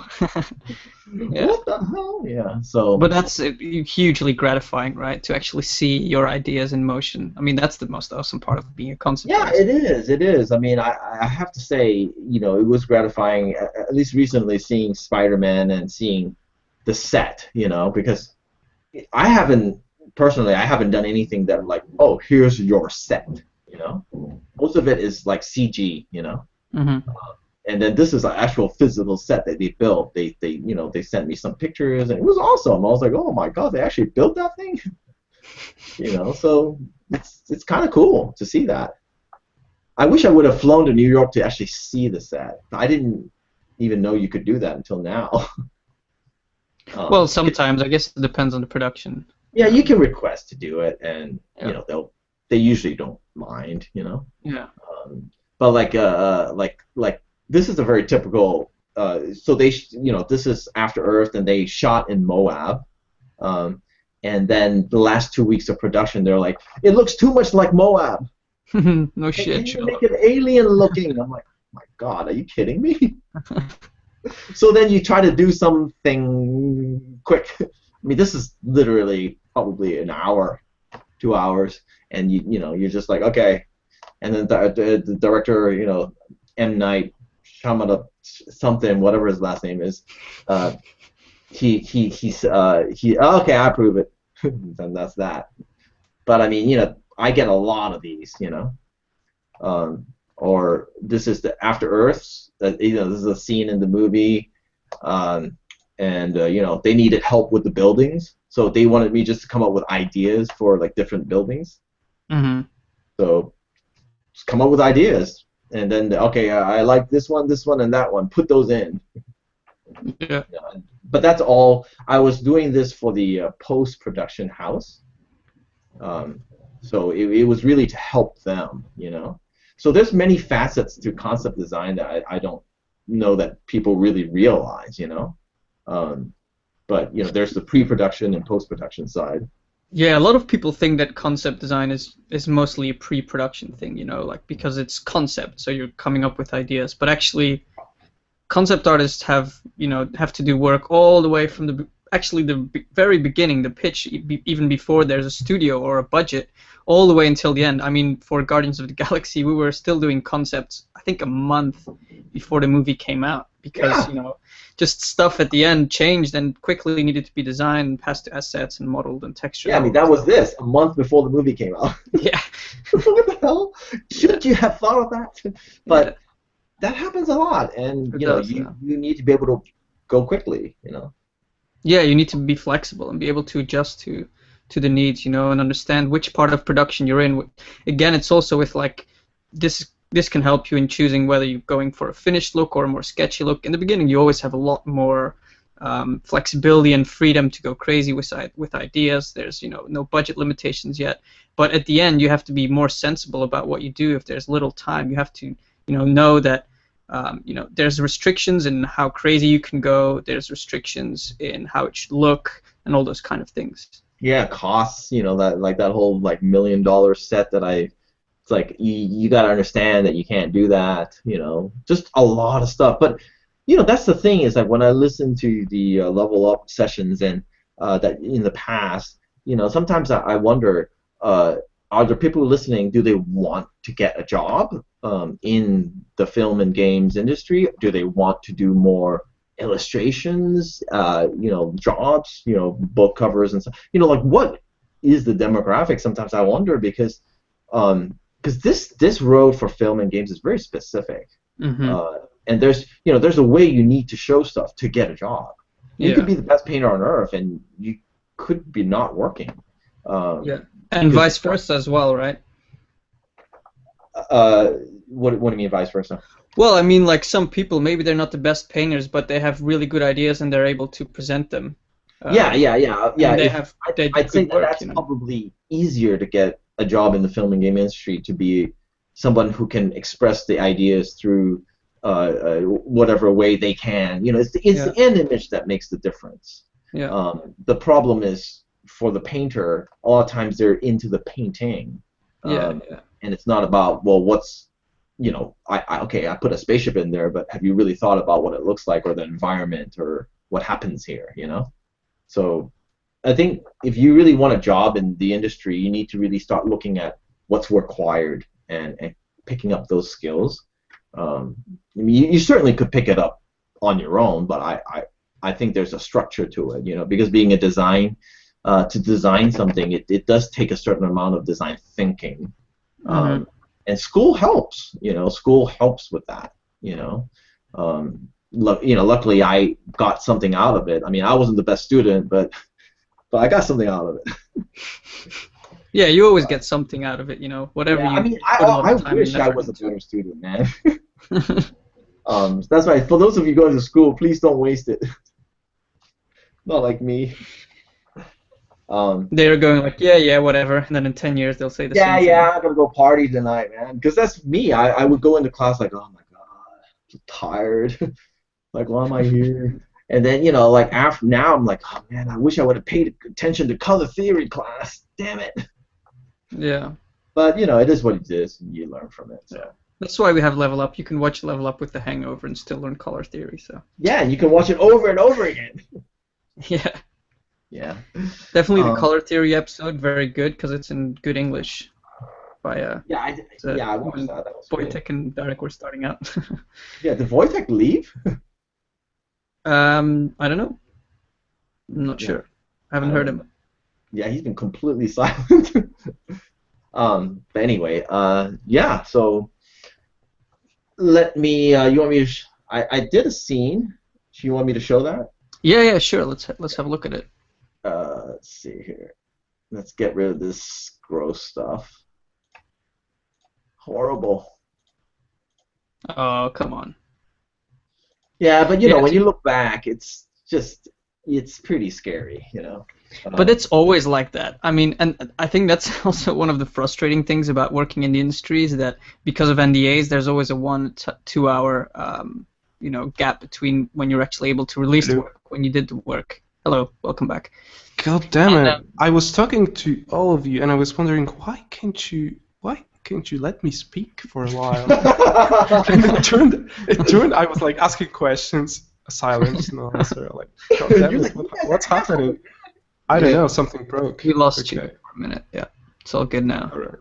Yeah, I was about to ask the question about you were talking about the design sense, how you build it up throughout your education and such. So what do you think makes a good design, and how do you think you can train your design sense? Is there any particular way? Obviously you guys, on the previous level, always talk about design, shape language, all that kind of stuff that's already sort of within you and how you grew up and, your experiences.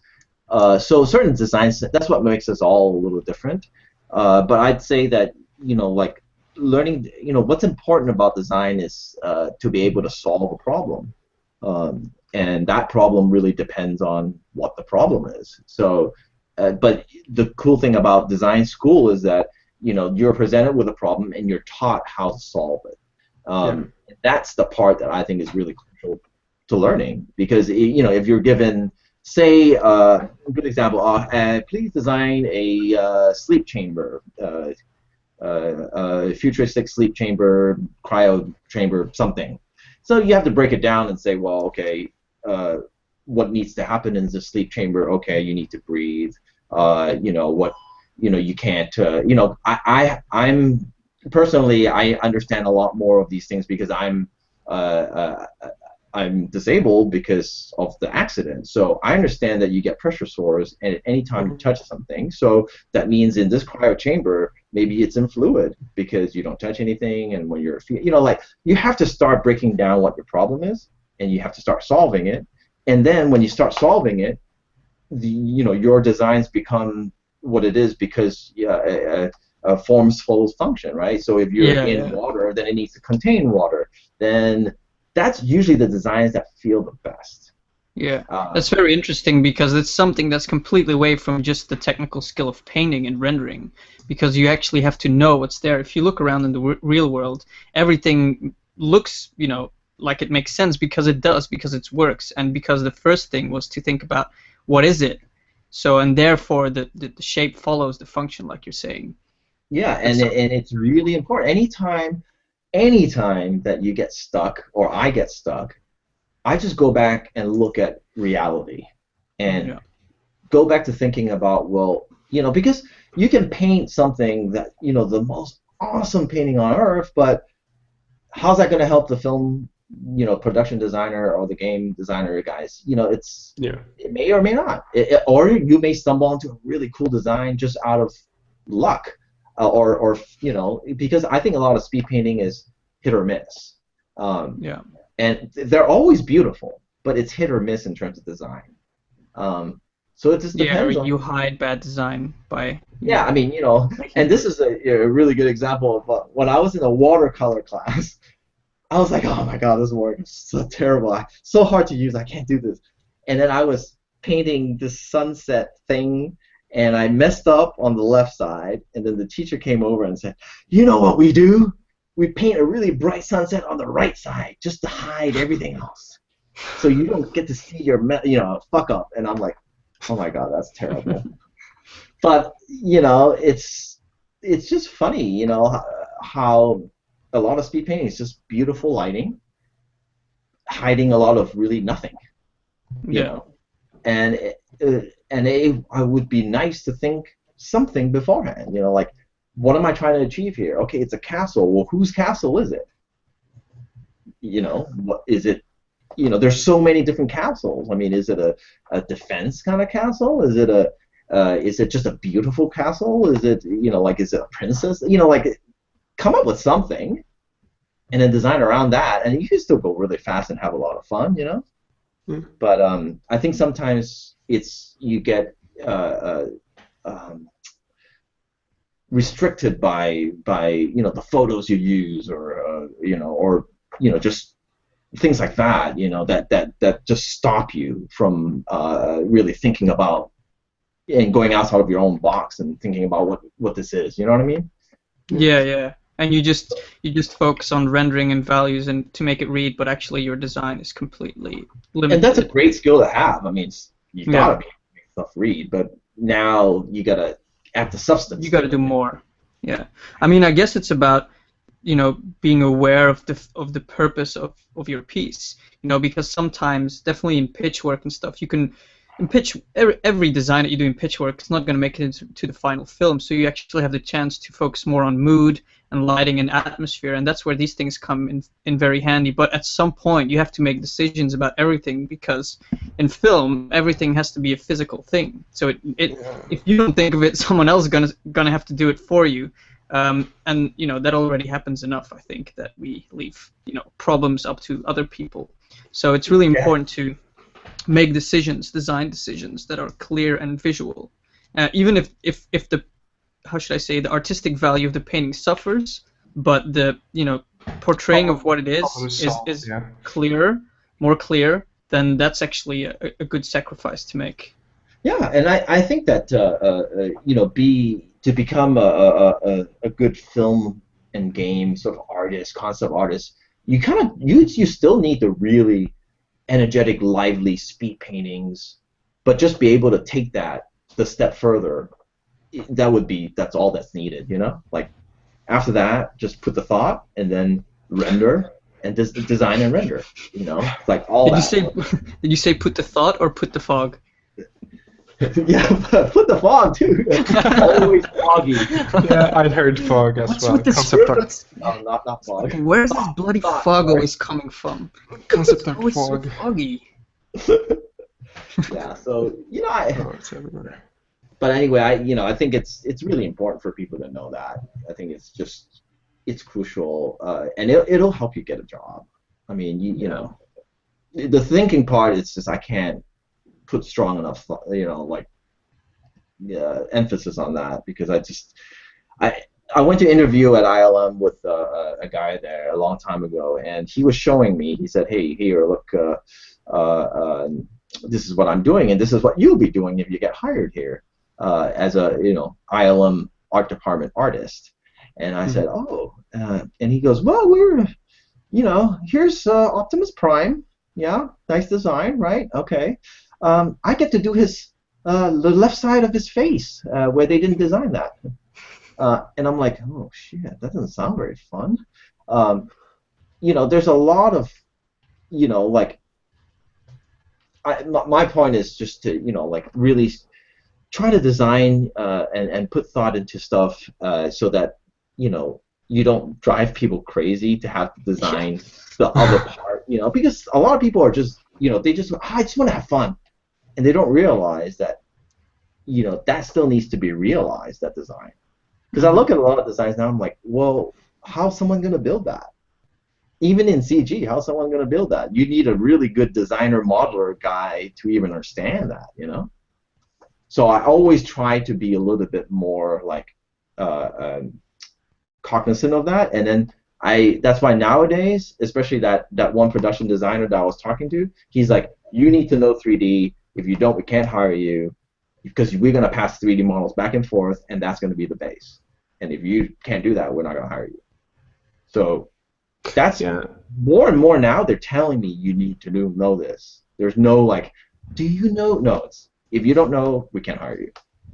That's it. And especially nowadays, learning 3D, I mean, for example, Modo or even SketchUp can be useful. It's so much easier than, I don't know, it was like 5 years ago. You got tutorials all over the place. Yeah. You got Gumroad. It's a matter of a week to get started with, and then you just, Yeah, 3D is an essential tool. You cannot not know it. Of course.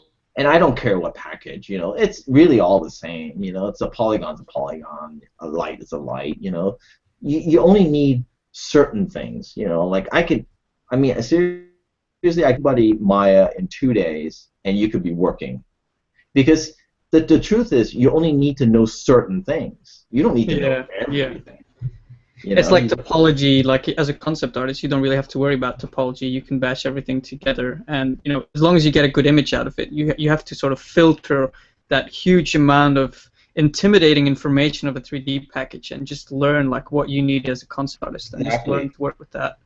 Yeah, that's why I'm like 2 days, all you need. Like, because as long as you understand, this polygon, my renders look like crap. But I don't care. I'm not a renderer. Yeah, you're a painter. You can fix it. Yeah, I render it enough that I fix the crap out of it in Photoshop. But it works for me, and it's fast. Because I've talked to some of my friends who are like TDs and like, oh, you gotta, linear workflow, and then you gotta do this and do that, and I'm like, I don't have time for that. Just render it with a stupid spotlight and done with it, and then I can take it, in Photoshop, and, with my 4 passes and make something out of it, But I'm not painting it from scratch, and like the way that I'm going to show, it's a more of a matte painter way. It's a little bit more flexible. You can always dial things in and out, because when I was matte painting, I would get people to tell me, hey, can you take that atmosphere down like 20%? And I think a lot of people who just hard painted that stuff in is going to be like, what? All right, I'll dial the contrast. No, I have layers that I have that are haze layers that I can dial down. And, like, those are matte painting skills that you learn. That's really helped me, because my clients say, well, it's too hazy, and then, if you fix that, we're done. But if you don't have those layers to fix, what are you going to do? Yeah, so it's also very important to understand, what's gonna happen, what you can expect from change and all that stuff, and kind of adjust your workflow to it so that you make your own life easier. If you're painting on one layer, you're really screwing yourself over. Yeah, I mean, I work in a lot of layers, and like you'll see, and people are probably freaking out because it's like they're used to like all the painters that have come on level up. They're like, I paint on one layer. And like, dude, I got 100 layers, so but that's how I work, and I like flexibility. I like to be able to go, I want to take that out, or I want to just dial that really quickly, like, I like that. And I guess I like the security of knowing that I have all that stuff. Whereas the hardcore painters are going to be like, nothing, so. Canvas. That's it. So anyway, let me walk through really quickly. So I'm gonna, like there's a scene that I've always thought in my head, and this is a typical assignment that you would get, which is say it's a keyframe for these guys finding sort of this old vehicle aircraft thing. It could be like, in the Transformers movies where they're just rappelling down. They go, oh my God, look, there's a new Transformer in this warehouse that's been buried, whatever. So I'm going to show you the sort of just the 3D workflow that I start with. Let's see here, and you can just ask me questions during. Of course. I have no problems. And if I can't speak, I'll let you know. But let's see here. So most of the times you've been given the 3D asset to work with. What if you are not given any, then you start to design straight in 3D, or you start sketching it out? And I always sketch it out. Yeah. So you make your 2D design sense work first. Yeah, I'm always like, if I'm like designing any environment, anything, I'll do my crappy drawings, but I need to work it out in my head. Like, this is the silhouette shape I want for this castle, or this is the interior of the warehouse. Top view needs to happen like this. Perspective view kind of like this. I'm gonna block out a thumbnail, like things like that. So it's a little bit like, I'll do a lot of this kind of stuff. This happened to be for some other movie, but I do a lot of this kind of stuff. Like, this is just composition frame stuff. But I'll go in and just what do I need to do? This is a page from my sketchbook basically. So nothing. Figuring stuff out basically before Right. you actually commit to anything more complicated like 3D or anything. Do you find like designing it straight in 3D program a little bit more difficult than on actually? It depends on what, but spatially I think it's really important to go 3D because like for this, I can just like I have a lot of old models that I've made, in the past. Like I have a ton of these walkways and all that because I've been modeling for almost 20 years. So I have a lot of that's the thing that's a big benefit to me. And there's also Google Warehouse for those of you who those are free models. It's fine. You can use them as block models. You just know that don't cheat yourself. If you don't understand modeling, learn it first before you start doing all the free stuff. Because if you don't understand it, then you're going to come across something that you're not going to be able to find, and you're not going to be able to model it. But right now, I can model anything I want. It's just that for time purposes, I'll look at some of my old models, or I will download some models, or I will go to like TurboSquid and buy models. Because for me, it's more cost effective for me to buy, let's say, the interior of the Notre Dame, highly detailed, and then slap some textures, light it, and then paint it. I pay $150 for the model, but it makes but it would cost me a hell of a lot more than that to model it. Hour-wise, yeah. Yeah. So for me, that makes a lot more sense. Definitely. So that's sort of part of my thinking. So now, like I just made this real quick warehouse. It's really nothing. These are just cubes, right? These are just cubes too, but they're just put together in that way. So I threw all this stuff together, and I said, and this process usually takes maybe less than an hour. You've got a set, and then I'm just, then I look through my cameras, and I say, what's a good camera for me to have, right? Like, do I want, if I was working a job, I'd say, well, do I want to, look like down here like that, would that be cool? Because this is, they're going to rappel down here and find this ship. Is that a cool angle? Is this a cool angle? So I will do a whole bunch of explorations on compositions and stuff like that. That's my first step, So then that's that photographical part you have.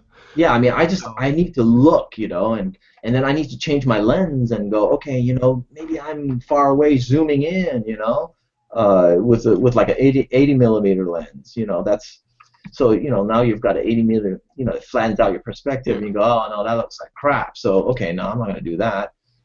So back to a 28, a little bit wider. So I'm just constantly looking.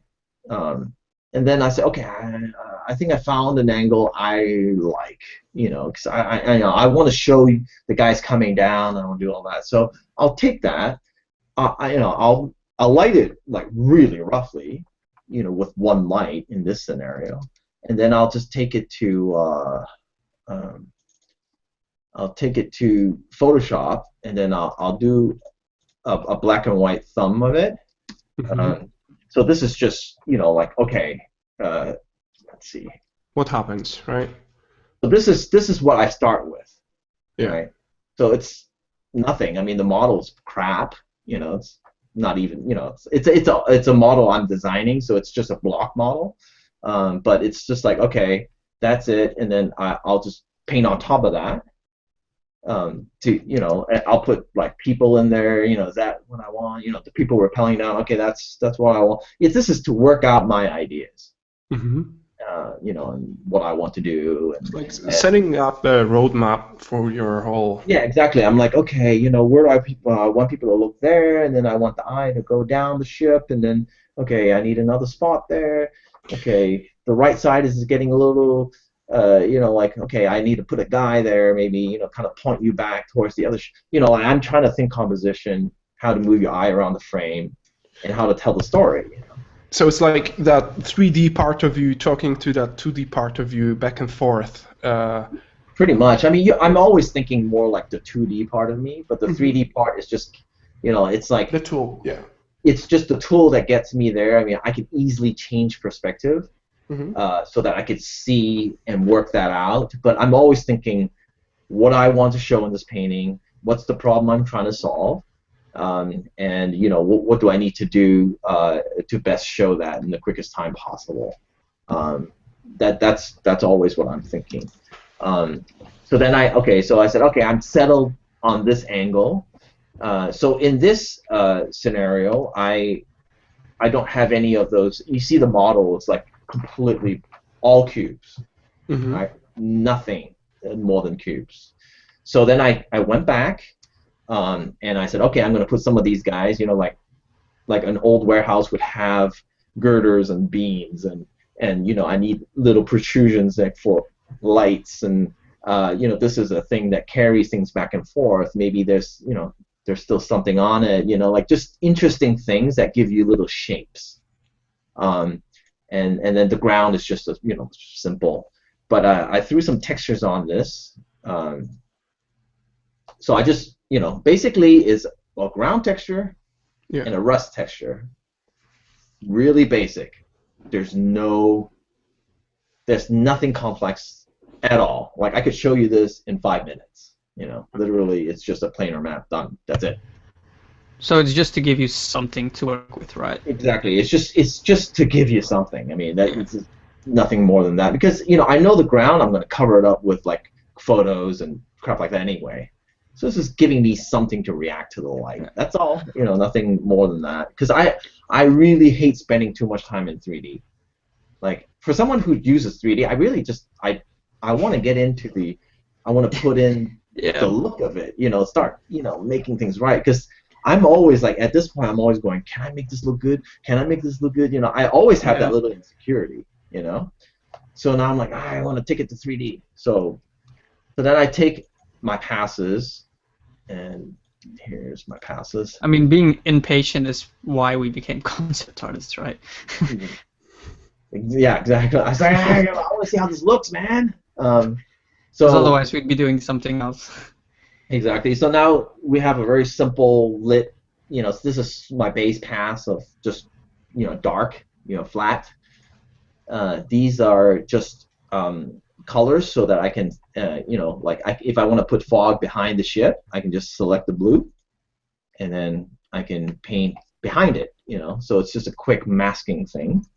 Fog pass. and then this is sort of the key light, and then this is a possible light I was going to have in the foreground. So it's just another thing on top. So, very basic, nothing really good looking, to be honest with you, not until you put it together. And then I started putting it together. Let's see where this is going.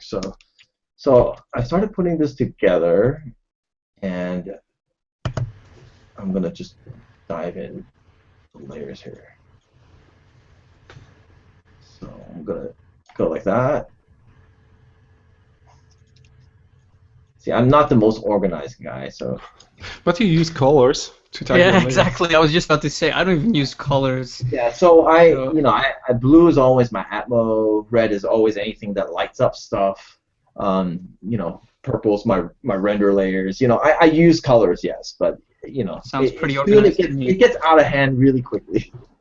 But I mean, as long as you have your own internal logic, right? yeah, it just has to make sense for you, because nobody's really gonna work on Photoshop file, Hopefully. Well, clients have asked me for Photoshop files, and Mhm. I always I'm like, you don't want that. Just send the flattened. I wouldn't recommend. I'll flatten what I can, but I'm like, Yeah. I try to clean it up for them, but I'm like, you don't want this, man. You don't want any Trust part. me. But okay. So these are my layers put together. So I darken the base layer because it's supposed to be a very dark room, dark warehouse. And then I'll screen on top of that the just the key, the key light layer. So that's it without any masking, and I just kind of softened it up and painted out some certain things. And then so that's sort of what I'm starting with now. These are the photos I'm putting in. So just putting in some photos for the floor, techniques that you guys are more than familiar with. So I don't see all those. It's just textures basically. So orange is my texture layer. That's more texture layer on top of that. I mean, it looks really crappy like that, but this is a layer for me to tell where I want to put my lines and all that, because I haven't even gotten to that yet. So I put in my haze. That's from the. That's from the depth pass or what? Yeah, from the depth pass, and also from any specific thing. Any haze goes there. This is just the light. See, this is the dude guy there, and then this is sort of my final color correction thing. But so now I look at this and I go, okay, I need better cut lines on the ship. I need separation on. I'll do a lot of notes on things. Let's see here. So first of all, it's like I know I need highlights. Glancing off of that, highlights here, better highlights there, because I want the eye to go this way, and hopefully go here and then back. So I can also choose to go there and there. So it just depends. I'm in the stage of sort of working out my final composition, but I know that this area is too blank, so there needs to be interest. It's not working right now, so that's what I would do. But a lot of times my technique, and that's why I have this pass a lot.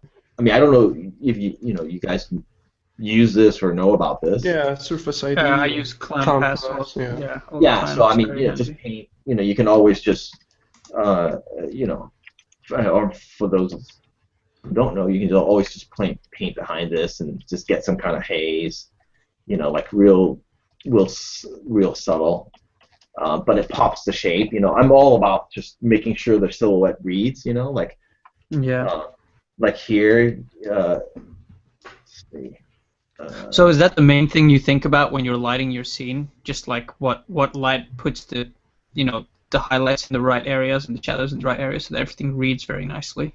Yeah, I mean, I would think, well, what's the point of the shot, right? So if the point of the shot is for me to show, like, okay, so here's some, like this repelling guy. So I'd say highest contrast there. Make sure that, okay, it leads to something. I want you to move around in the painting, because you could really easily get stuck in a painting, and that's not good.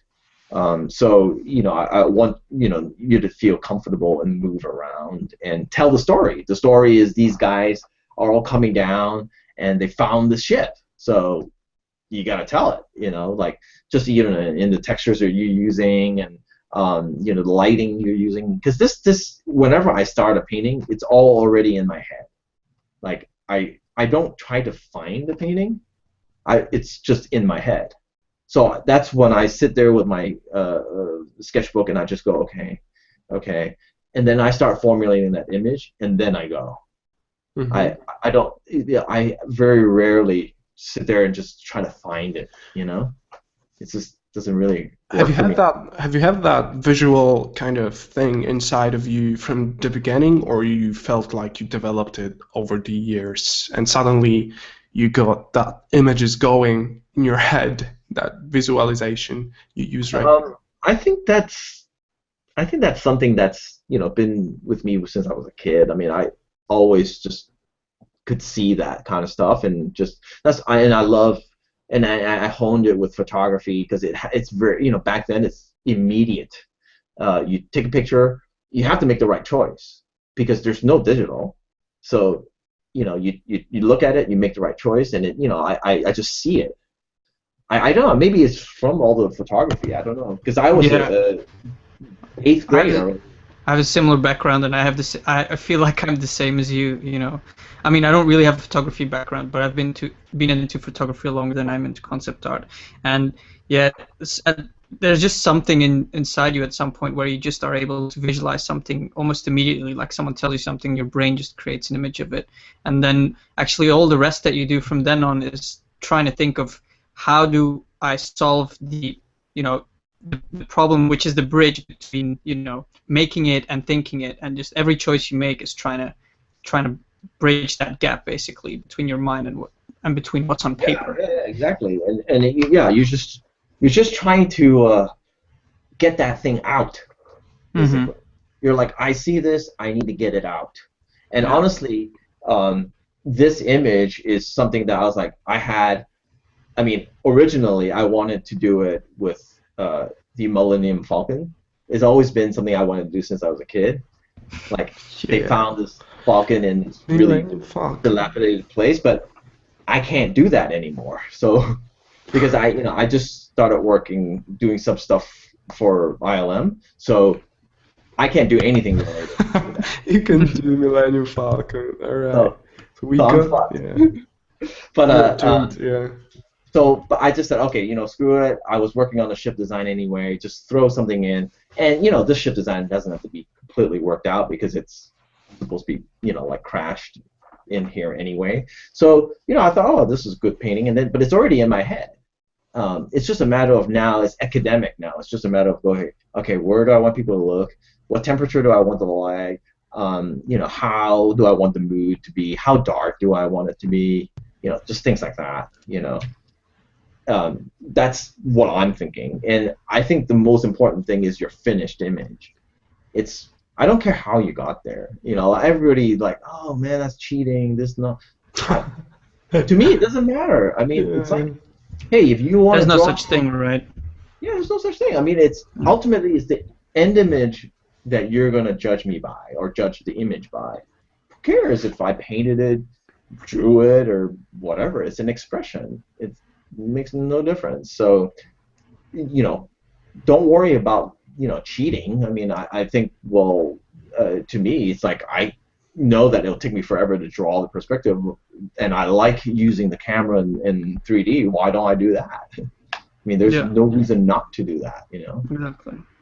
And can I just? Yeah. Sorry. I just wanted to ask you a quick technical question. Someone in the chat's asking if you could maybe sum up just in a few words the essential parts of 3D that you recommend that people should learn to do this kind of work, like you're showing us now. Yeah, I mean, okay, simply put, essential things in 3D is learn basic polygonal modeling. Basic. Like, don't get all, like, like crazy into, like, nerds or sub-Ds, or just learn basic polygonal modeling, basic lighting, right?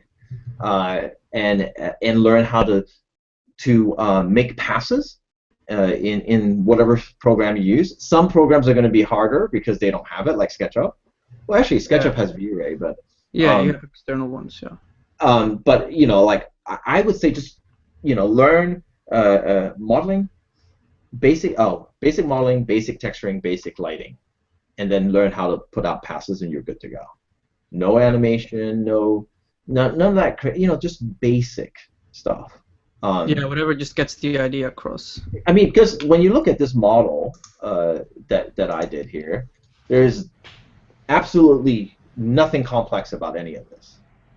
I mean, but the big forms, that's what you've been thinking about, right? Those are there. Yeah, translating your sketch, basically. It's knowing what's important and what's not important. Yeah, 3D form to start thinking like photographer, because you're good at it. Yeah.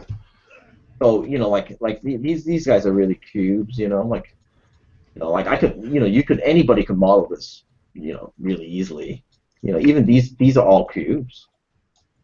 It's also knowing where you need some detail, to make it look like a real place. Like this makes it feel like a real place, right?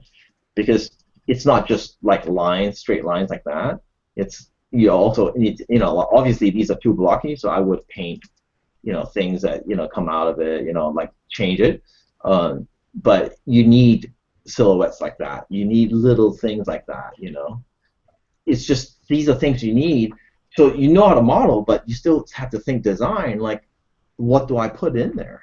Yeah, where do I put them, like balancing out the high frequency and low frequency. Exactly. I mean, like this area is very easy to get too high frequency, and then you start reading like a lot of different planes and you don't like it. You're like, oh my god, I'm getting confused. You have to make sure that you're still telling your story, which is these guys coming down, and the whole story is about them finding this thing, which you want to get, but this guy is kind of overtaking a little bit. So now you have to work that out. Do you turn it down, tone it down, or do you use other devices to make you look at other places? That's the working out of a painting that I need to do. That's sort of a little bit the most tedious part for me. Because, like once this is my first step. I always put in all the lighting, all the haze, this lighting, and make it work first. And once I get that to work, then everything else is just gravy. It's just detailing. Like, light reacting to things and more detail, more texture. That's all just time, right? Yeah. My client can say, stop now, looks great, we only have budget for one more day, Yeah, that's a good point I think you're making there, is to know what to do first, so that in case if you run out of time, that you can still get the idea across, right, that you don't waste time on the wrong things.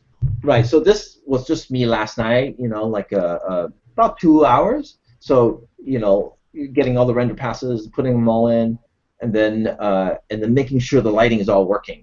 So if my client said to me right now, shit, well, looks great, but we only got half a day left, I can totally, just quickly blend stuff and make it work, right?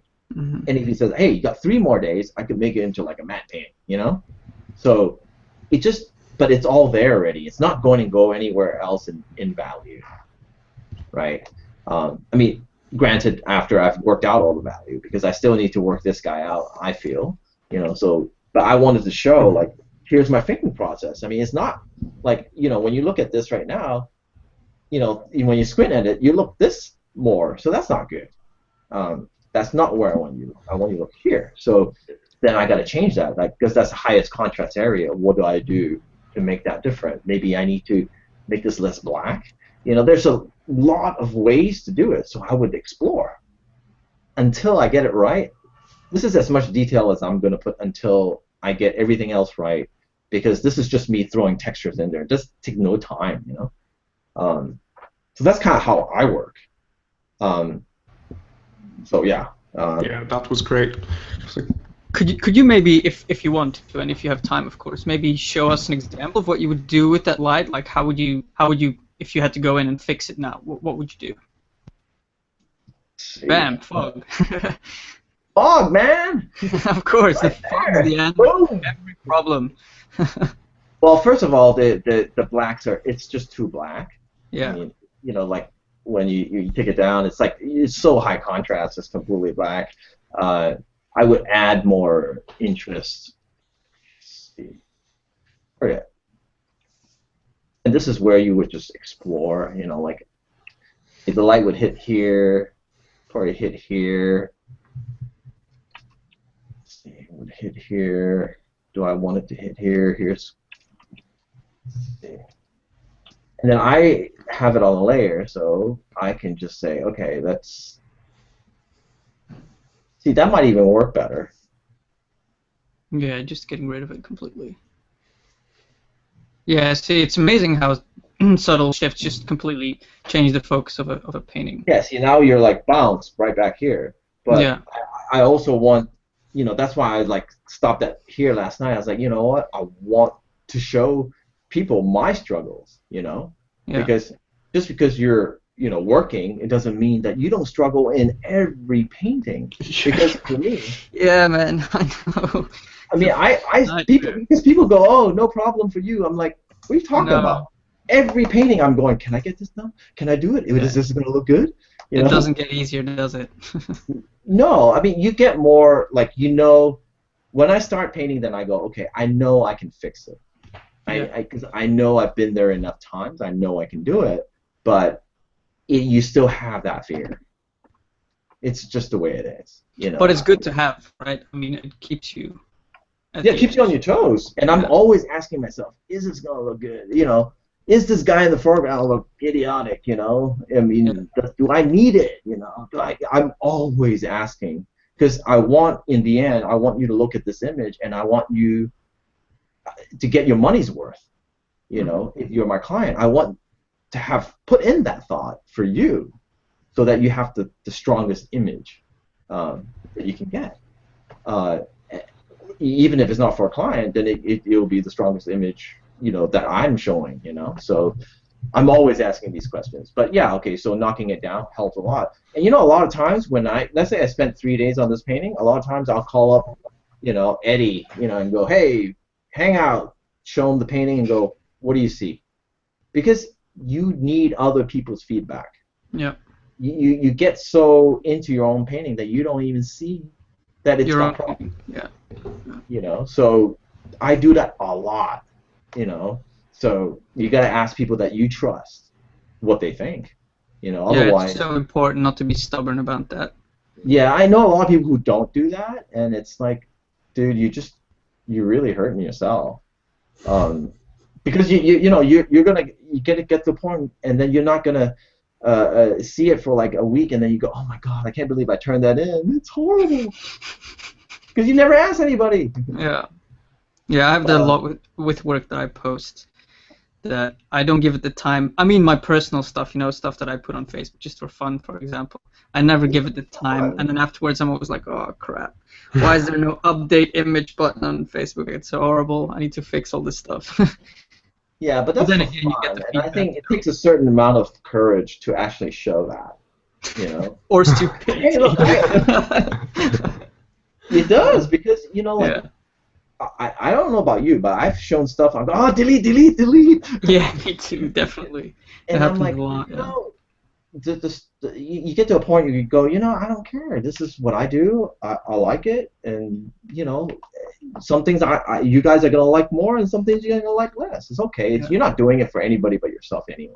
Yeah. So in the end, and again, by putting it out there, you're giving people the opportunity to maybe give you feedback on it as well. So yeah, well, that is true. But then you have to also filter it. You know, at some point, you have to just not care. You know, it is what it is. Yeah. I mean, I'm sure some people like what I do, and some people hate what I do. It's life.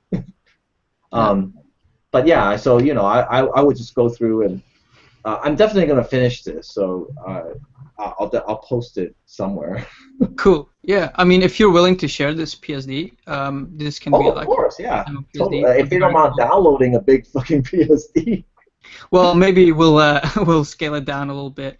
I mean, you see, it's got a lot of like, this is all my textural layers. I mean, yeah, but I think it's interesting for people just to have a look through it themselves and understand like your workflow, because this is probably how you would work for production art. I think it's interesting to. This is exactly how it works. Just, so yeah, these are like images that I'll use. I have a folder of reference. I always start any project with the appropriate references in the reference folder. That's how I do it. So I'll take it from my reference. Like, let's say I have a like a 80 gigabyte folder of all the references I use, but I'll pull them all that's appropriate here, and I'll say, oh, here's what I want to reference. And a lot of times what I'm looking at is usually I'll look at like, hey, like, how's this beam? How are these things constructed? Why is it like that? Oh, okay. And then once you figure all that out, then you can put it here, and it makes sense to have this little guy there. Even though it may or may not be structural or anything like that, you like seeing it there because you're like, it helps you because you've seen a warehouse somewhere and this makes sense. Yeah, and on a subconscious level, you understand it better that way. Yeah. Right? And that's all, And honestly, the smartest people are the people who are not artists, but they just don't realize. If you ask anybody when something's like wrong with your painting or an animation or something, you ask a person who's not in the field, they can always tell you which one's wrong, but they'll never realize why. Yeah. They can't tell you, but they know what they know because they've lived for how many years, right? I mean, they just know. So asking those people is awesome because if they come in and go, "Hey man, is that a shoe?" and you're like, what the hell? Like, how can you think of that? But exactly. it has to have value though. That means you haven't put in the right scale clues for them to understand what it is. Yeah. So I do that a lot. Though sometimes, right? That someone can come with such a comment and it's so spot on, and you're like, I'm a designer. And I didn't see that this thing looked like a frickin' shoe. Yeah, exactly. And I'm like, oh no! And then you fight it for like 5 minutes, like, okay, I gotta change it. Yeah, exactly. Yeah. But you have to take your ego out and just be like, hey, look, yes, they don't know, but that's also the freshest point of view that you need. Exactly. It's like asking, it's like you would ask a child sometimes about something, and they would have such a fresh and unspoiled, opinion. That it's really refreshing for you because you get clogged in your own thoughts and ideas sometimes and preconceptions. It limits you in a lot of ways. That's why you need other people. Totally, yeah. So that's definitely very, very important. But this is something that we're still doing a lot of art stuff. So it's got a lifetime of learning here. Yeah. Like right now, I'm getting ready to take a sabbatical. So I'm just going to explore my next evolution of whatever I want to do, in terms of style, in terms of work, because, like I said, whatever is your work that's out there is what people are going to hire you to do. So if you want to change that, then, which I want to do. So now I'm going to, consciously work at that, because I haven't had a break in 15, 16 years. So. Oh, wow. Yeah, you deserve a vacation, man. Nothing more than 2 weeks, let's put it that way, right? Really? I think every artist needs a little bit of time to just kind of go, I want my art to go like this now. Yeah. And I want to, explore this area. Like I want to get into ZBrush. You need time for that. Yeah. You can't. So can you maybe can you share? Do you have anything in mind? Can you share anything about what you want to do in the future? Or? Well, I mean, I'm working on a book. I'm working on a book that's about different places in the future. So it's but I'm spending a lot of time talking to people and thinking about what it actually will be. At least the best guess, right? I mean, nobody's going to know for sure, but I'm talking to people, trying to find people online who are work for like NASA or futurists, you know, and I want to get like a real solid ground, and then I want to make some really cool paintings on what I project the future will be, you know, add some spin to that. So that's one project I'm working on, but definitely trying to increase a lot more of my sort of hardware designs, you know, ships and mechs and stuff like that. I've always wanted to do that since I was a kid, and now's a good chance to give it a shot. Lately, I've been doing more anyway. You know, I've been posting more anyway, but yeah, I want to focus a little bit on that and learn ZBrush and see what happens. Yeah, cool. I can't wait to see what happens as well. I'm sure you'll be sharing it. Yeah, I'm looking forward for any sneak peeks. At the very least, it will be fun. Yeah. All right, I think we can probably wrap up. If there's anything else you want to share, Emmanuel, or No, I'm good. You know, I mean, if anybody has questions, you can Facebook me, ask, no problem. That's great. Okay. So yeah, guys, here's an order. Sabbatical, so I'll have a little bit more time. Yeah. So guys, if you want to stay tuned to what Emmanuel's up to, just feel free to follow him on Facebook. Just you know, you can find him through the event, or you can just type his name, Emmanuel Shiu, in Facebook and follow his work there. I also want to take everyone just to the website, just to tell you guys a little bit more about Level Up just before we end the session. So yeah, that would be great. So for those who are new to Level Up, you can go to fusroda.com, which is our website, and you can find everything there. Our Facebook group, you can watch episodes.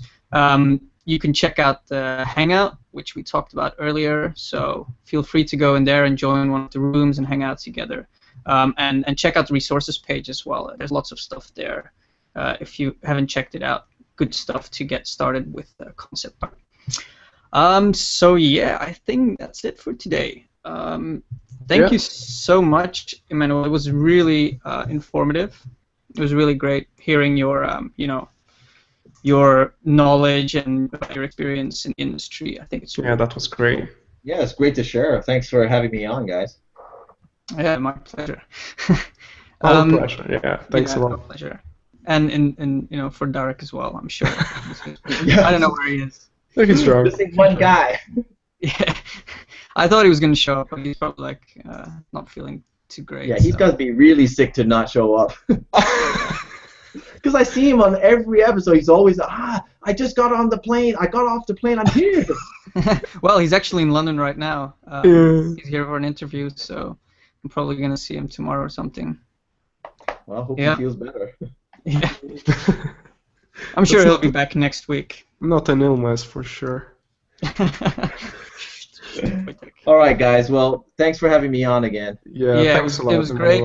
People, thanks for watching. Follow Emmanuel's work. Stay subscribe tuned. to Level Up. Subscribe to our channel. Join the Facebook group, and so forth. Spread the love. Spread the love. Yeah, spread the word.